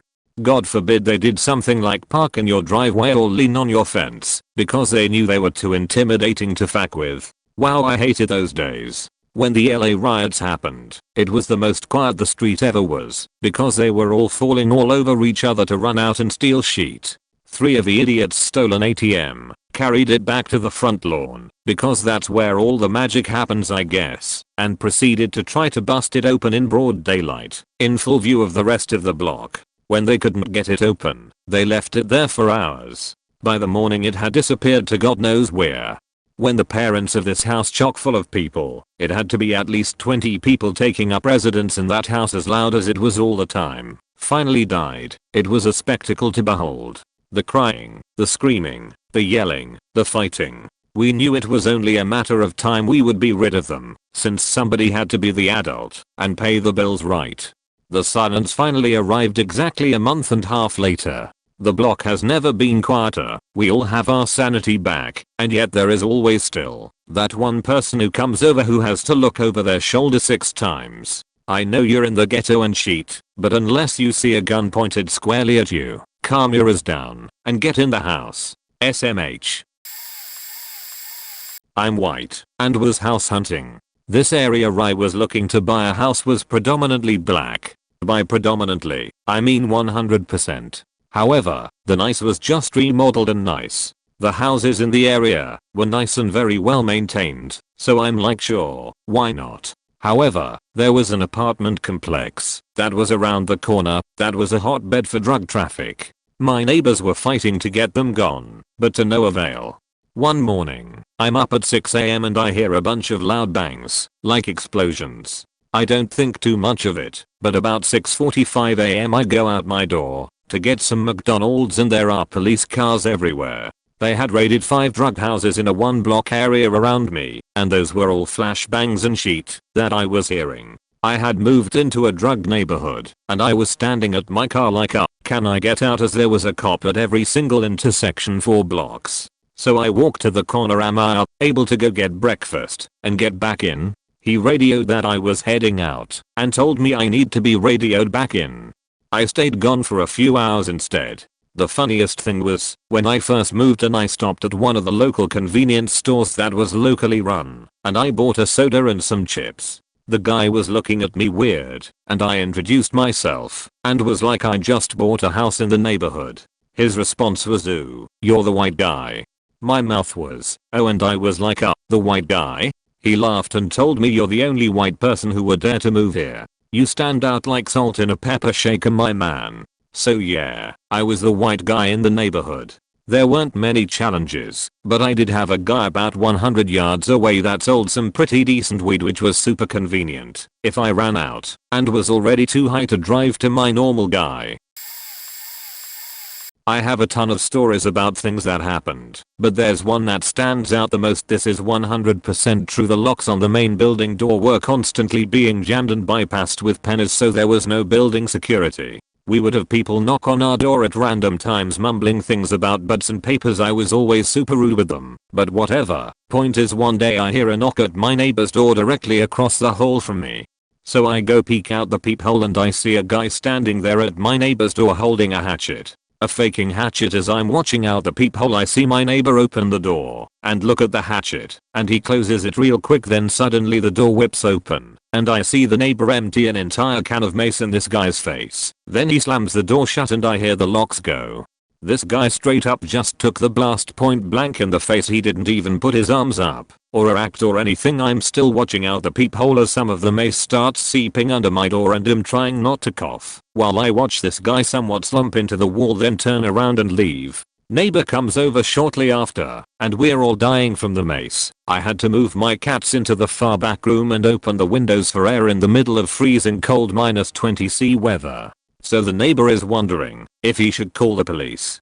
He was really hesitant about it for some reason, so I called 911, and I'm describing the guy to the agent on the phone, and the agent kind of cuts me off saying, "We have him. They got him on the corner of blah blah blah." So I walk over to my balcony and look out the window at the corner. I see 3 police cars with cherries, and they are in the process of arresting a totally different hatchet-wielding maniac in the neighborhood.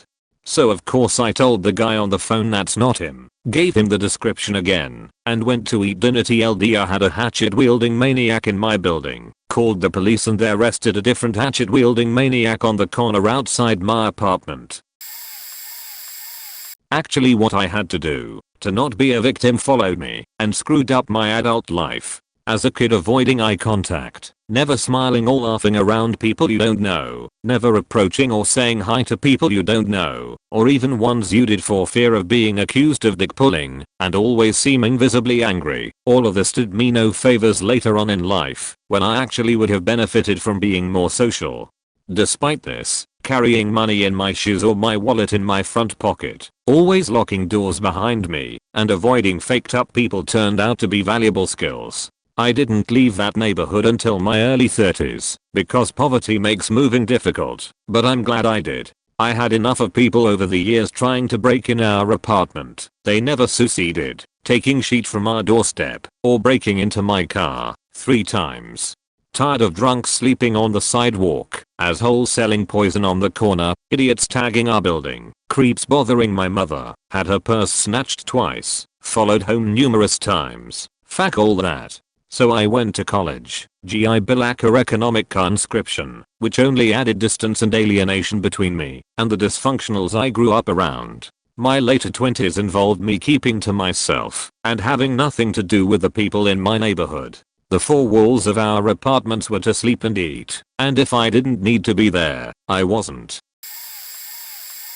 My mom was born in one of the most dangerous neighborhoods in Nicaragua, and I used to go visit some family there every year as a kid. The first time I visited, on the last day there, I woke up to noise on the roof. The roof of our home there is rubbed steel metal, so you can hear everything. It sounded like footsteps, and it freaked me out, so I woke up my aunts but of course they insisted it was most likely a cat. I forgot what happened after, but one of my aunts got up, because I guess she heard something, and when she opened the bedroom door she saw one of the neighborhood thieves trying to steal one of our barrels for water, and started screaming for my uncle, who ran him off. Years later I found out he looked for him after we left, and threatened his life if he ever stepped foot in our home again, and he listened. BC My uncle is a well-respected / scary man, after he lost his arm in the war. I've had a few pleasant conversations with the thief since then. He's mostly harmless. My family dead as cracks jokes with him about how he scared the shit out of me, or how he left his flip-flops when he ran away. There is a very weird harmony between the well-known crime committers, thieves, gang members, murderers, and the regular people. Another time was when I woke up in the middle of the night to find everyone outside in front of my home, because there had been a drive-by and my neighbor was shot, and they were carrying her into another neighbor's car to get her to the hospital. Cars aren't commonly owned. Very poor area. Pretty sure the bullet hole in their front door is still there.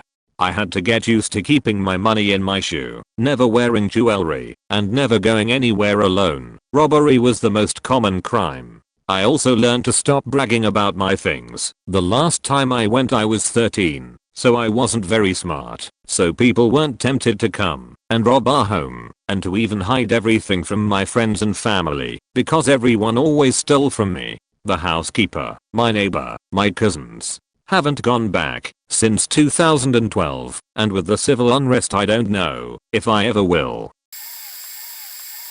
I've seen it a few times in this post, but I just love seeing it, because most people at work just don't understand leaving your car unlocked. I have nothing to steal, so go right ahead and go through it, just don't break my window. My area wasn't necessarily dangerous as in gangs so much, it was more just kinda ghetto and hood, so there was a lot of robberies. Most of the violence was personal, not because of gangs, but still a lot of shootings. There were a few times when I was younger, before I had a car, my friend lived probably 20 minutes away, walking, and I would walk there almost daily, but walking home could be a little intimidating as a kid, usually like 10 or 11 p.m. I would always keep my eyes on my surroundings, people hanging in alleys or others walking around. Always watch your back, don't leave a blind spot. There was a girl walking down one of the alleys I walked through on a regular basis, and she was jumped by 4 guys. Never found out why, just read it on her FB back in the day. There was definitely a few times I've had cars pull up next to me and start talking shit. 2 or 3 grown men talking shit to a 17-year-old. Once I picked up a broken bottle in case they got out, but they didn't, and the next time I had a knife. People like to talk shit when they're with their friends for some reason, but this usually happened when it was real late, like 1 a.m. I briefly lived in Southside, Hyde Park, Chicago a few years back. I actually moved in a few weeks before a semi-auto drive-by at a basketball court a mile down the road on my same street. My specific area was super nice as it was a university area, and it didn't hurt that Obama's house was 2 blocks away. It was a real wake-up call for me. I'd just been in the States for 2 years. I'd come over from Australia and had just been living in a sketchy part of Brooklyn, and I'd gotten a job at a coffee roasters that required me to get a bus further west into Southside proper and transfer to go north. I'd done the trip a bunch of times with a co-worker that happened to live near me, and I never noticed how sketchy that transfer stop was until I did it alone at 5 a.m. one day. Everything was closed, but there was so many people around like zombies. There was 2 women that might have been mother and daughter yelling and fighting at the bus stop. When I showed up they stopped and eyed me. The older lady was circling back and forth in front of me, getting closer to me every time. I was standing there thinking, FFS, they are going to faking jump me. I was getting so pissed cause it had nothing for them to steal. The last turn the woman took, she was less than an inch from my face. I stood my ground and stared at her right back, hoping she'd realize I wasn't going to make it easy. I suppose it worked cause I backed off. Longest 15 minutes of my life. Helps to not act scared. I lived in South Central Los Angeles from the age of 8 to 19. I'll never forget the sounds of helicopters and gunfire at night. Anyway, I lived in a neighborhood that was in the Crips territory. Their main nemesis were the Bloods. I was an 8-year-old female, African American, child happy as could be because I made a new friend at school that day. She lived on my block. She was just 6 houses away from mine. I was walking home from my new friend's house when this gang member came up to me and punched me in the stomach. Then he snatches off my red jacket and uses a pocket knife to rip it down the middle. And then he says, "I don't want to catch you wearing this color on my streets again." I looked around hoping to find someone who would help me. All I saw was 3 other gang members. They nodded to me solemnly. Then one of them helps me to stand. I was angry and frightened, but I didn't cry. At least not in front of them. The guy that helped me up said, "You go on home now and tell your people what you've learned today." I backed away because I was kinda afraid to turn my back to them. Once I got a little bit further away from them, I ran the rest of the way home. When I got home I collapsed into my dad's arms. I told him what happened and he was just as angry. He said that he was going to talk to them. Both my mother and I tried to stop him to no avail. Whatever my dad said to them didn't go too well. When he came back and he just said, "Their color is blue." I never had friends come over to my place as a kid. It always had to be at this. I used to carry around a broken wooden broom handle from age 8 to protect myself from other people, kids, and adults, as well as all the homeless dogs that would attack you if they thought you had food. If you ever saw anyone with food outside or on their porch etc., you would try to be best friends with them in the hopes of getting some. There were also tons of people with mental disorders that you knew to stay away from, and the same with anyone who started drama. They would give you problems like gang fight, kicked out of housing type problems. I grew up never gossiping of this. Also that any kind of maintenance people didn't give 2 sheets about us and wouldn't fix anything in the apt. We had a hole the size of a 4 years old in the kitchen for over a year that all this sheet would crawl through, especially slugs, which to this day makes me gag. I didn't wear shoes in my kitchen for years. There were people who lived in apts with holes in the brick wall from a car crashing through that didn't get fixed for 3 years. The windows didn't lock, so I had to fend off a raccoon in the night once who was trying to get in. We even knew who robbed us once and told the cops when they came to dust for fingerprints, and they still didn't arrest them or make an attempt to get any of our stuff back. I could go on, especially about all the drug addicts and domestic violence that you just heard and witnessed non-stop. I used to wake up multiple times each night to hear my mom fighting with a neighbor who was beating his wife for alcohol money. I thought I was never gonna get out either, and the whole town looked down on anyone in our government housing. So many times did I have teachers hurt me mentally and physically, especially discriminating against me about where I lived and how poor my family was. As for anyone who might stereotype these actions from others or my experiences, I'm a white woman. This comment might not be what you're looking for if you're wanting something scary. Let me also start this off by saying that I do not support the views of the town I grew up in. I believe all people are equal and deserve rights. I grew up in a small poverty-stricken town in Alabama that is still very much enthralled in the KKK. I've seen at least 4 public marches through the town square in my 23 years and visibly made the shift to a more alt-right backwards biker persona as I grew up there. As far as daily stuff, I mean, we would see guys with swastikas amping up their bikes in town. People kept those "the KKK is watching" signs on their lawns. And most people knew, if you drove around at night and saw a bonfire you hadn't been invited to, that it was best to avoid it.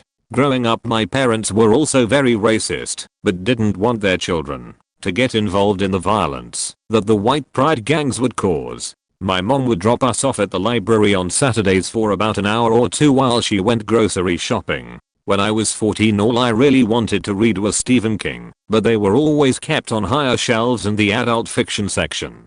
Even now I'm only 5 feet tall, so reaching them was near impossible.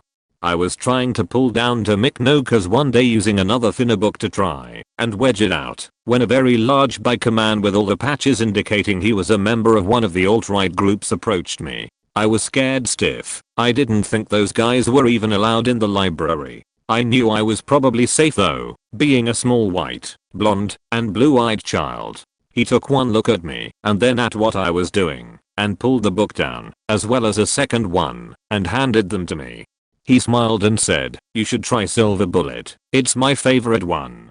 He then proceeded to excitedly explain the premise of the book, and then he just left to look at other books. It was weird, but it was probably the most humanizing interaction I've ever had with somebody who could have that much hate inside them. Ever since then I've just tried to approach people like that without as much fear, and instead with the realization that they are the ones filled with constant fear, and that's what is used to fuel their hate.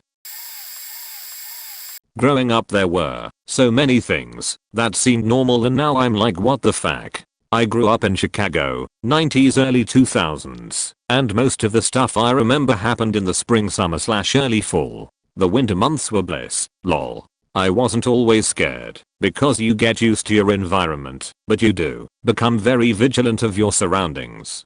When I was 6 years old, I was at neighbor's birthday party, and I can't remember exactly how many dudes died. 3 or 4 gang members got killed in a drive-by. The crazy thing for me to try and comprehend was that this car went around the block twice, and they wouldn't stop shooting at each other. This was a summer day around 6 to 7 p.m. So you can imagine there are people outside minding their own business, and then this happens. As I got older, I saw my classmates join the neighborhood gang. Eventually some of them got killed. It's weird that as a kid you see your peers getting killed senselessly, and it becomes normal for everyone.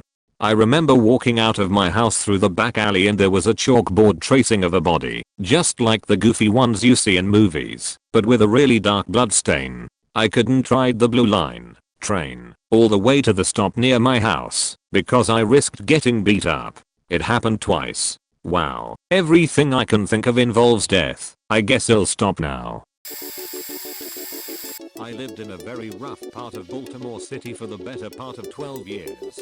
As others have said, I never locked my car doors because after the first 3 to 4 broken windows, I didn't want to keep replacing them. It didn't matter what you kept inside. My house was robbed often while my roommates and I were asleep. The first time, we woke up and everything of value was gone. The second time was 6 months almost to the day. We'd gotten an alarm. They knew exactly how much time they had to get in and get out.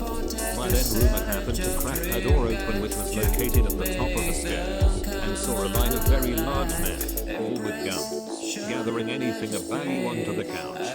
The sad part, a cop sat about 3 blocks away nightly. It took them the better part of 25 minutes to respond to the multiple 911 calls from us and ADT. By then they'd gotten away with thousands of dollars worth of items, including my only set of car keys. The saddest part of all this was that our neighbors knew who was robbing us, but were too afraid to speak up, because the men doing it were too dangerous. Many weekends, there would be blood on the sidewalk from fights or random shooting. The one thing that stays with me, aside from ducking / screaming any loud noise that might be a gunshot, I recently moved to Europe, and this happens often, is keeping my money in various different places on my body, usually in a wallet, pocket, and in another wallet, so that if I get robbed, they don't take me for all I have.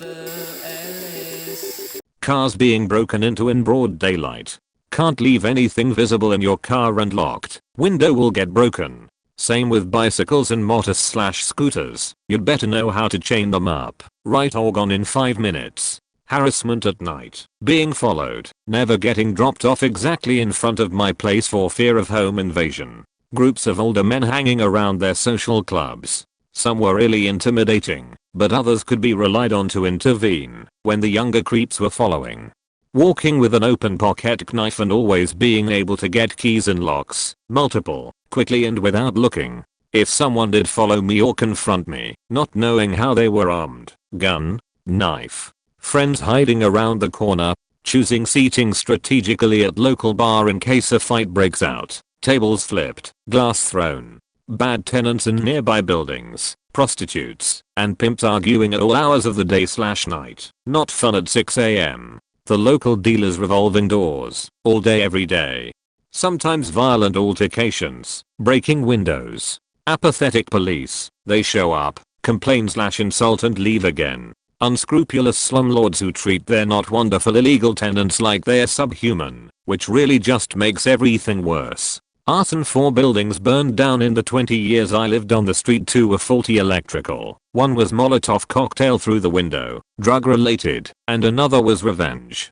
Car chases, always about drugs. Walking to the bus stop to find heavy duty SWAT type police has sealed off the road. Helicopter overhead, local car repair garage getting raided. Someone getting stabbed 20 plus times in broad daylight in a street market and people literally walking around them pretending it didn't happen. Friends always making excuses about why they can't come to your place. Parents said hell no. So always having to travel way out into the burbs to say hang out with school friends or sleepovers or whatever. I don't live there anymore, but I still hide things in my car and lock it, even if I'm only in the store 5 minutes. I always have my keys ready and check my surroundings. Can't leave my back door open when I'm home alone, even though it's perfectly safe to do so. Have a good guard dog and live in a safe residential area. My kid can play outside without fear. Alarm my house every time I leave. Have a really hard time trusting that the police will help if something were to happen. Paramedics with the ambulance service seemed to have a better handle on things and were good at de-escalating situations.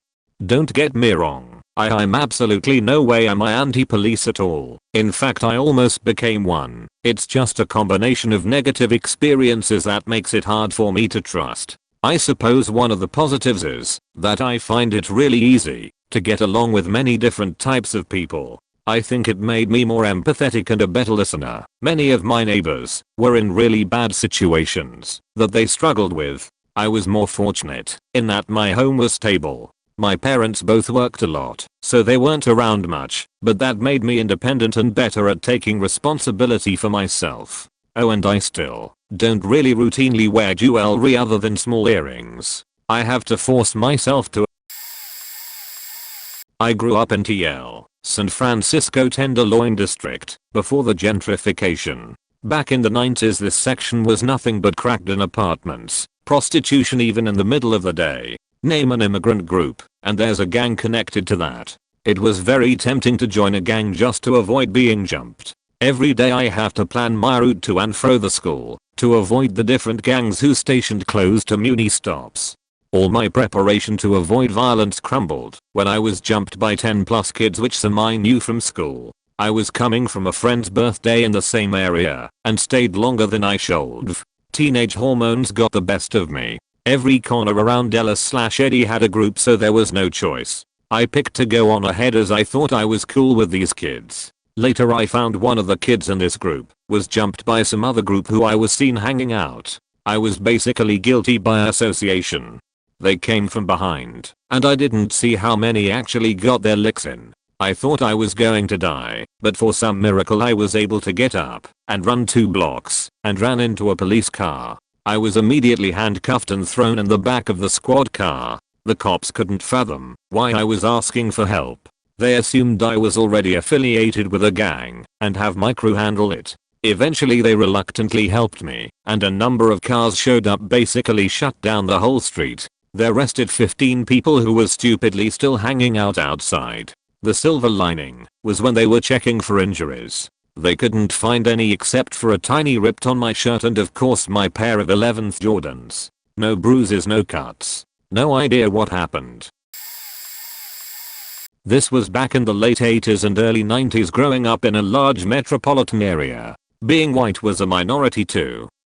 Drugs everywhere. Saw people smoking crack out my back window in a parked car with a baby in the back.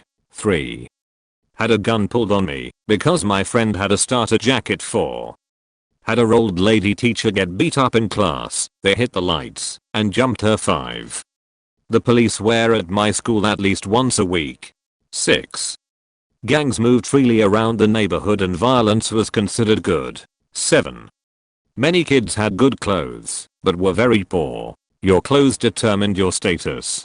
Cross colors were big then and very expensive. I knew kids who got free lunch, but had a $90 pair of jeans. 8. Being smart was not cool. In fact, if someone thought you were smart you would get bullied and picked on. 9. Schools really sucked. They focused so much on preventing and deterring violence that education was not even a secondary concern. 10. Garbage everywhere, playgrounds riddled with used needles and condoms, and generally people just being angry all the time. I was 12 years old when I left that area. That was my middle school, and I was headed down a path I can't even fathom right now. When I moved and started school again, I was so far behind, but the teachers didn't know that. I had to teach myself multiplication just so I could keep up with my new maths class. I went from being one of the few white kids in school to being the vast majority of my new school. The fact I haven't turned out to be racists after growing up being treated the way I was because I was white really surprises me. Now I look back at all the stuff in the news and see how nothing has changed. The ghetto is still the ghetto, but now everyone else is to blame for it. I saw my neighborhood get swallowed up. Nice people moved out, white and black. Criminals moved in, white and black, and the spiral to decay continued until those who stayed no longer had the energy to try and stop it. I'll never be more proud of my parents as I'm looking back and seeing them risk it all to move my sister and I away from that life. We are poorer after we moved, nearly no money, but I felt safer, got a better education, and didn't live in fear by being in school. I learned that once you are out of that life that so many other things are considered important. Your house was more important than your clothes. Your education was more important than your ability to win a fight. Your teachers care more about your education than preventing fighting, and take notice of struggling students. I'm at the point in my life that when I hear about a guy getting shot by the police, I don't even question if the police had justification. I already assumed they do, because I grew up seeing so much violence and disrespectful law enforcement that I don't care what color the person was, they were guilty. So I would say my lack of compassion has stuck with me the most. I don't view individuals growing up and living in those situations as just victims of that life, but rather perpetrators of that life, and it's a struggle to change that mindset. It's like I know some kids don't want to live that way, but I saw how living in that environment makes you still live that way. A nice kid will be violent because he or she thinks they have to. They still make that choice, and it's because I know that has caused me to be this way. Edit on a lighter note, after I grew up and was in my early 20s, I left my car running outside a grocery store to run in for a pack of smokes. While I was waiting in line, there was these two ladies talking, saying, "Can you believe that person let their car run out there? If they lived in the city it would be gone already." Not knowing I was that guy, I just laughed and said, "Yeah, I used to live in those areas, and I left my car running outside because I don't live there anymore. My car is always unlocked. My house is always unlocked. I leave my car running outside gas stations when it's cold, when I pay for gas. My parents still lock up everything. After almost 30 years being out of the city, they still lock everything up. Outside my local area I lock things up, but I'm always worried I forgot, so it's slightly cause of anxiety for me now, haha." My story is a bit different from the others posted here. I lived in a rough area of Atlanta that used to be fractured between several smaller gangs that were constantly shooting each other, robbing local stores and houses, and jumping kids in the streets. I've been randomly targeted twice and hospitalized once from it. Everyone was afraid to walk down the street, but we were all too faking poor to afford cars, so we had to either group up anytime we walked to school or take the bus, and even then being in walking groups wasn't totally safe, and the buses were filled with kids who were thugs as well. This all changed once an organized crime group moved in. Within a span of a week, these new guys had evicted all the local gangs. I didn't hear gunshots anymore, and there were less shady cars driving down the roads at 5 miles per hour. One morning I was walking my sister to her middle school, and there were two rough-looking white guys posted up at our street corner who walked with us and our friends to make sure we got to school safely. They were there every morning for the rest of that school year. On a number of occasions after the takeover, there would be trucks that drove down our neighborhood with washer-dryer setups in the back, and they would wash all of our clothes and give us groceries for the week. Our neighborhood went from being scared shitless of leaving the windows open to having kids actually playing in the streets and having community barbecues in the span of a week. As a small blonde girl, never go anywhere alone. Always walk with at least 2 guys who aren't afraid to defend you if needed. No guys equals stay home. If possible, when out, wear unflattering clothing that don't make you stick out. Zip down hoodies are great BC of hood. And if someone grabs you, then unzip and run. Keep your head down, don't make eye contact, and try not to let them see you. Don't brush your hair or wear makeup, not even chapstick. Learn to think and run fast. No shortcuts. Fences you can jump, sewers you can slide in, and keep at least 2 different self-defense devices readily available. Pepper spray / taser is my fav combo. 1 shots only, so if they get it after I use it, they can't use it on me. Don't use pepper spray in close contact, and don't touch the person you're about to shock. Catcalling happens, but try to not let it get loud. It attracts more. Most are cowards. If they see you know the streets. But even so, there's a lot of cowards out there trying to prove they're not scared of a scary world. Just because they're your neighbor doesn't mean they're your friend. Making friends with them isn't always the smartest. Don't let PPL in your home, and don't let them know what you have / own. Family isn't always blood and friends come and go. Don't get too attached to anyone. Sheet. Realizing a lot of this has followed me into adulthood, even though I've worked myself into a better life, situation, and neighborhood. This sheet's prob why I'm still single too, lol damn.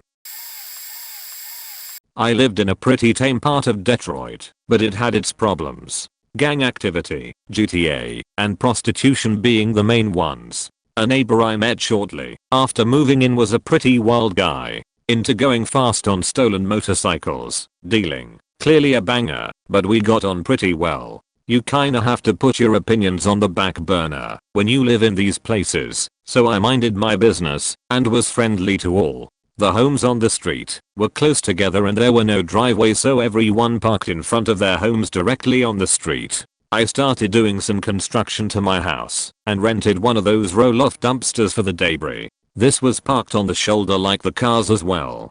The next day my neighbor the gangbanger came flying around the corner on one of his bikes and crashed into the dumpster and died right in my front yard. I called 911 and did all I could think to do, but he was bleeding too much, too fast. Within moments a crowd was there. Word got to his family and friends, and a large number of them were there even before first responders arrived. In the commotion a few of the friends wheeled away the damaged bike to a garage. So now when the cops showed there's just a body and questions about how he got there, the gravity of the situation set in, but it's obvious the scene was tampered with. Without the bike it could have been a number of things that killed him to them. A hit and run, a homicide. I alluded that there was a motorcycle, but had been taken away, but said I didn't know where to. After a quick search the cops located the bike in the dead man's garage along with other stolen motorcycles and other incriminating things. His death had just spurred a deeper investigation to what would turn out to be a hub of gang-related organized crime. Needless to say his gang friends were holding me accountable for his death and the hit on their business. The logic I guess was if not for the dumpster it would have never happened. Over the next 2 months they did everything but kill me. My truck and house was broken into multiple times. I was jumped and beat to the point of broken bones, and then one morning I was shot while leaving for work no sooner than I stepped off my porch. One bullet through my shoulder blade and out of my chest less than 1 inch of my heart. I was extremely lucky, and ironically I was laying within feet of the spot my neighbor died just months before. I never stayed in my house after that and moved my things shortly after I recovered.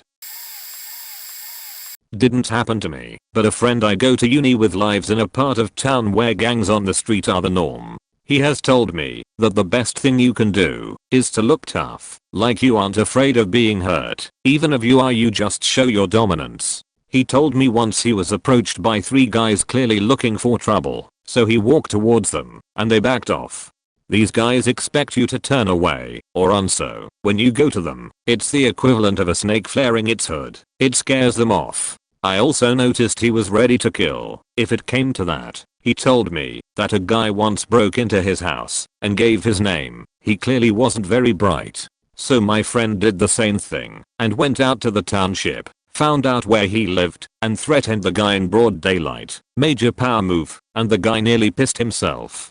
You would expect a guy like this to be rude or naturally aggressive, but he is the kindest and most respectful person I have ever met. I told him about why I joined uni thinking it just like small talk. Who hold remember that in a week, right? Apparently he went out and researched the best way for me to get the job I want. I didn't ask him or anything, he just did it. There are plenty of stories like that, but I won't bore you. I know this sounds a little like something from r/Fathapand, but that just cause I hate typing on a phone. Sorry. Don't go outside at night, if not absolutely necessary. Don't go outside with no way to be reached, so take your phone and have it charged. Always carry your keys with one key sticking out between two fingers of your fist, so it hurts more when you have to punch someone. Ignore homeless people, ignore drunk people, ignore old men trying to lure you. That change to ignore all men trying to get your attention, and never escalate the situation. Always politely try and get away. Don't wear expensive headphones and stuff all together at once. You'll be a target for theft. Don't look scared. You'll be a target for theft. Make sure you never walk into someone, because that'll definitely get you into a fight. Other women fight faking mean and harsh. Fuck them.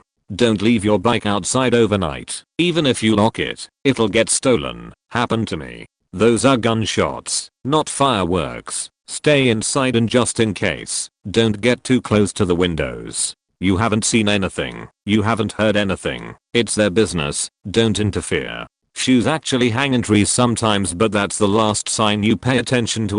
Cars are parked in dead-end streets. People are giving each other that weird "here's your drugs/money" handshake. People wear their caps and hoodies, even when it doesn't rain or isn't cold. Pay attention to your surroundings. When you get money from the ATM, if you're a cashier and you get robbed, give the money. Stay calm. Keep talking. Tell that you're opening the till and you're giving it to them. Ring the silent alarm bell. Pay attention to their face, but do so subtly. Always listen to what they say. Don't argue. Always stay alert in the street and know where you can run, etc. People in cars, don't stop at crosswalks. I'm sorry, is that the right word? That's all I can think of right now.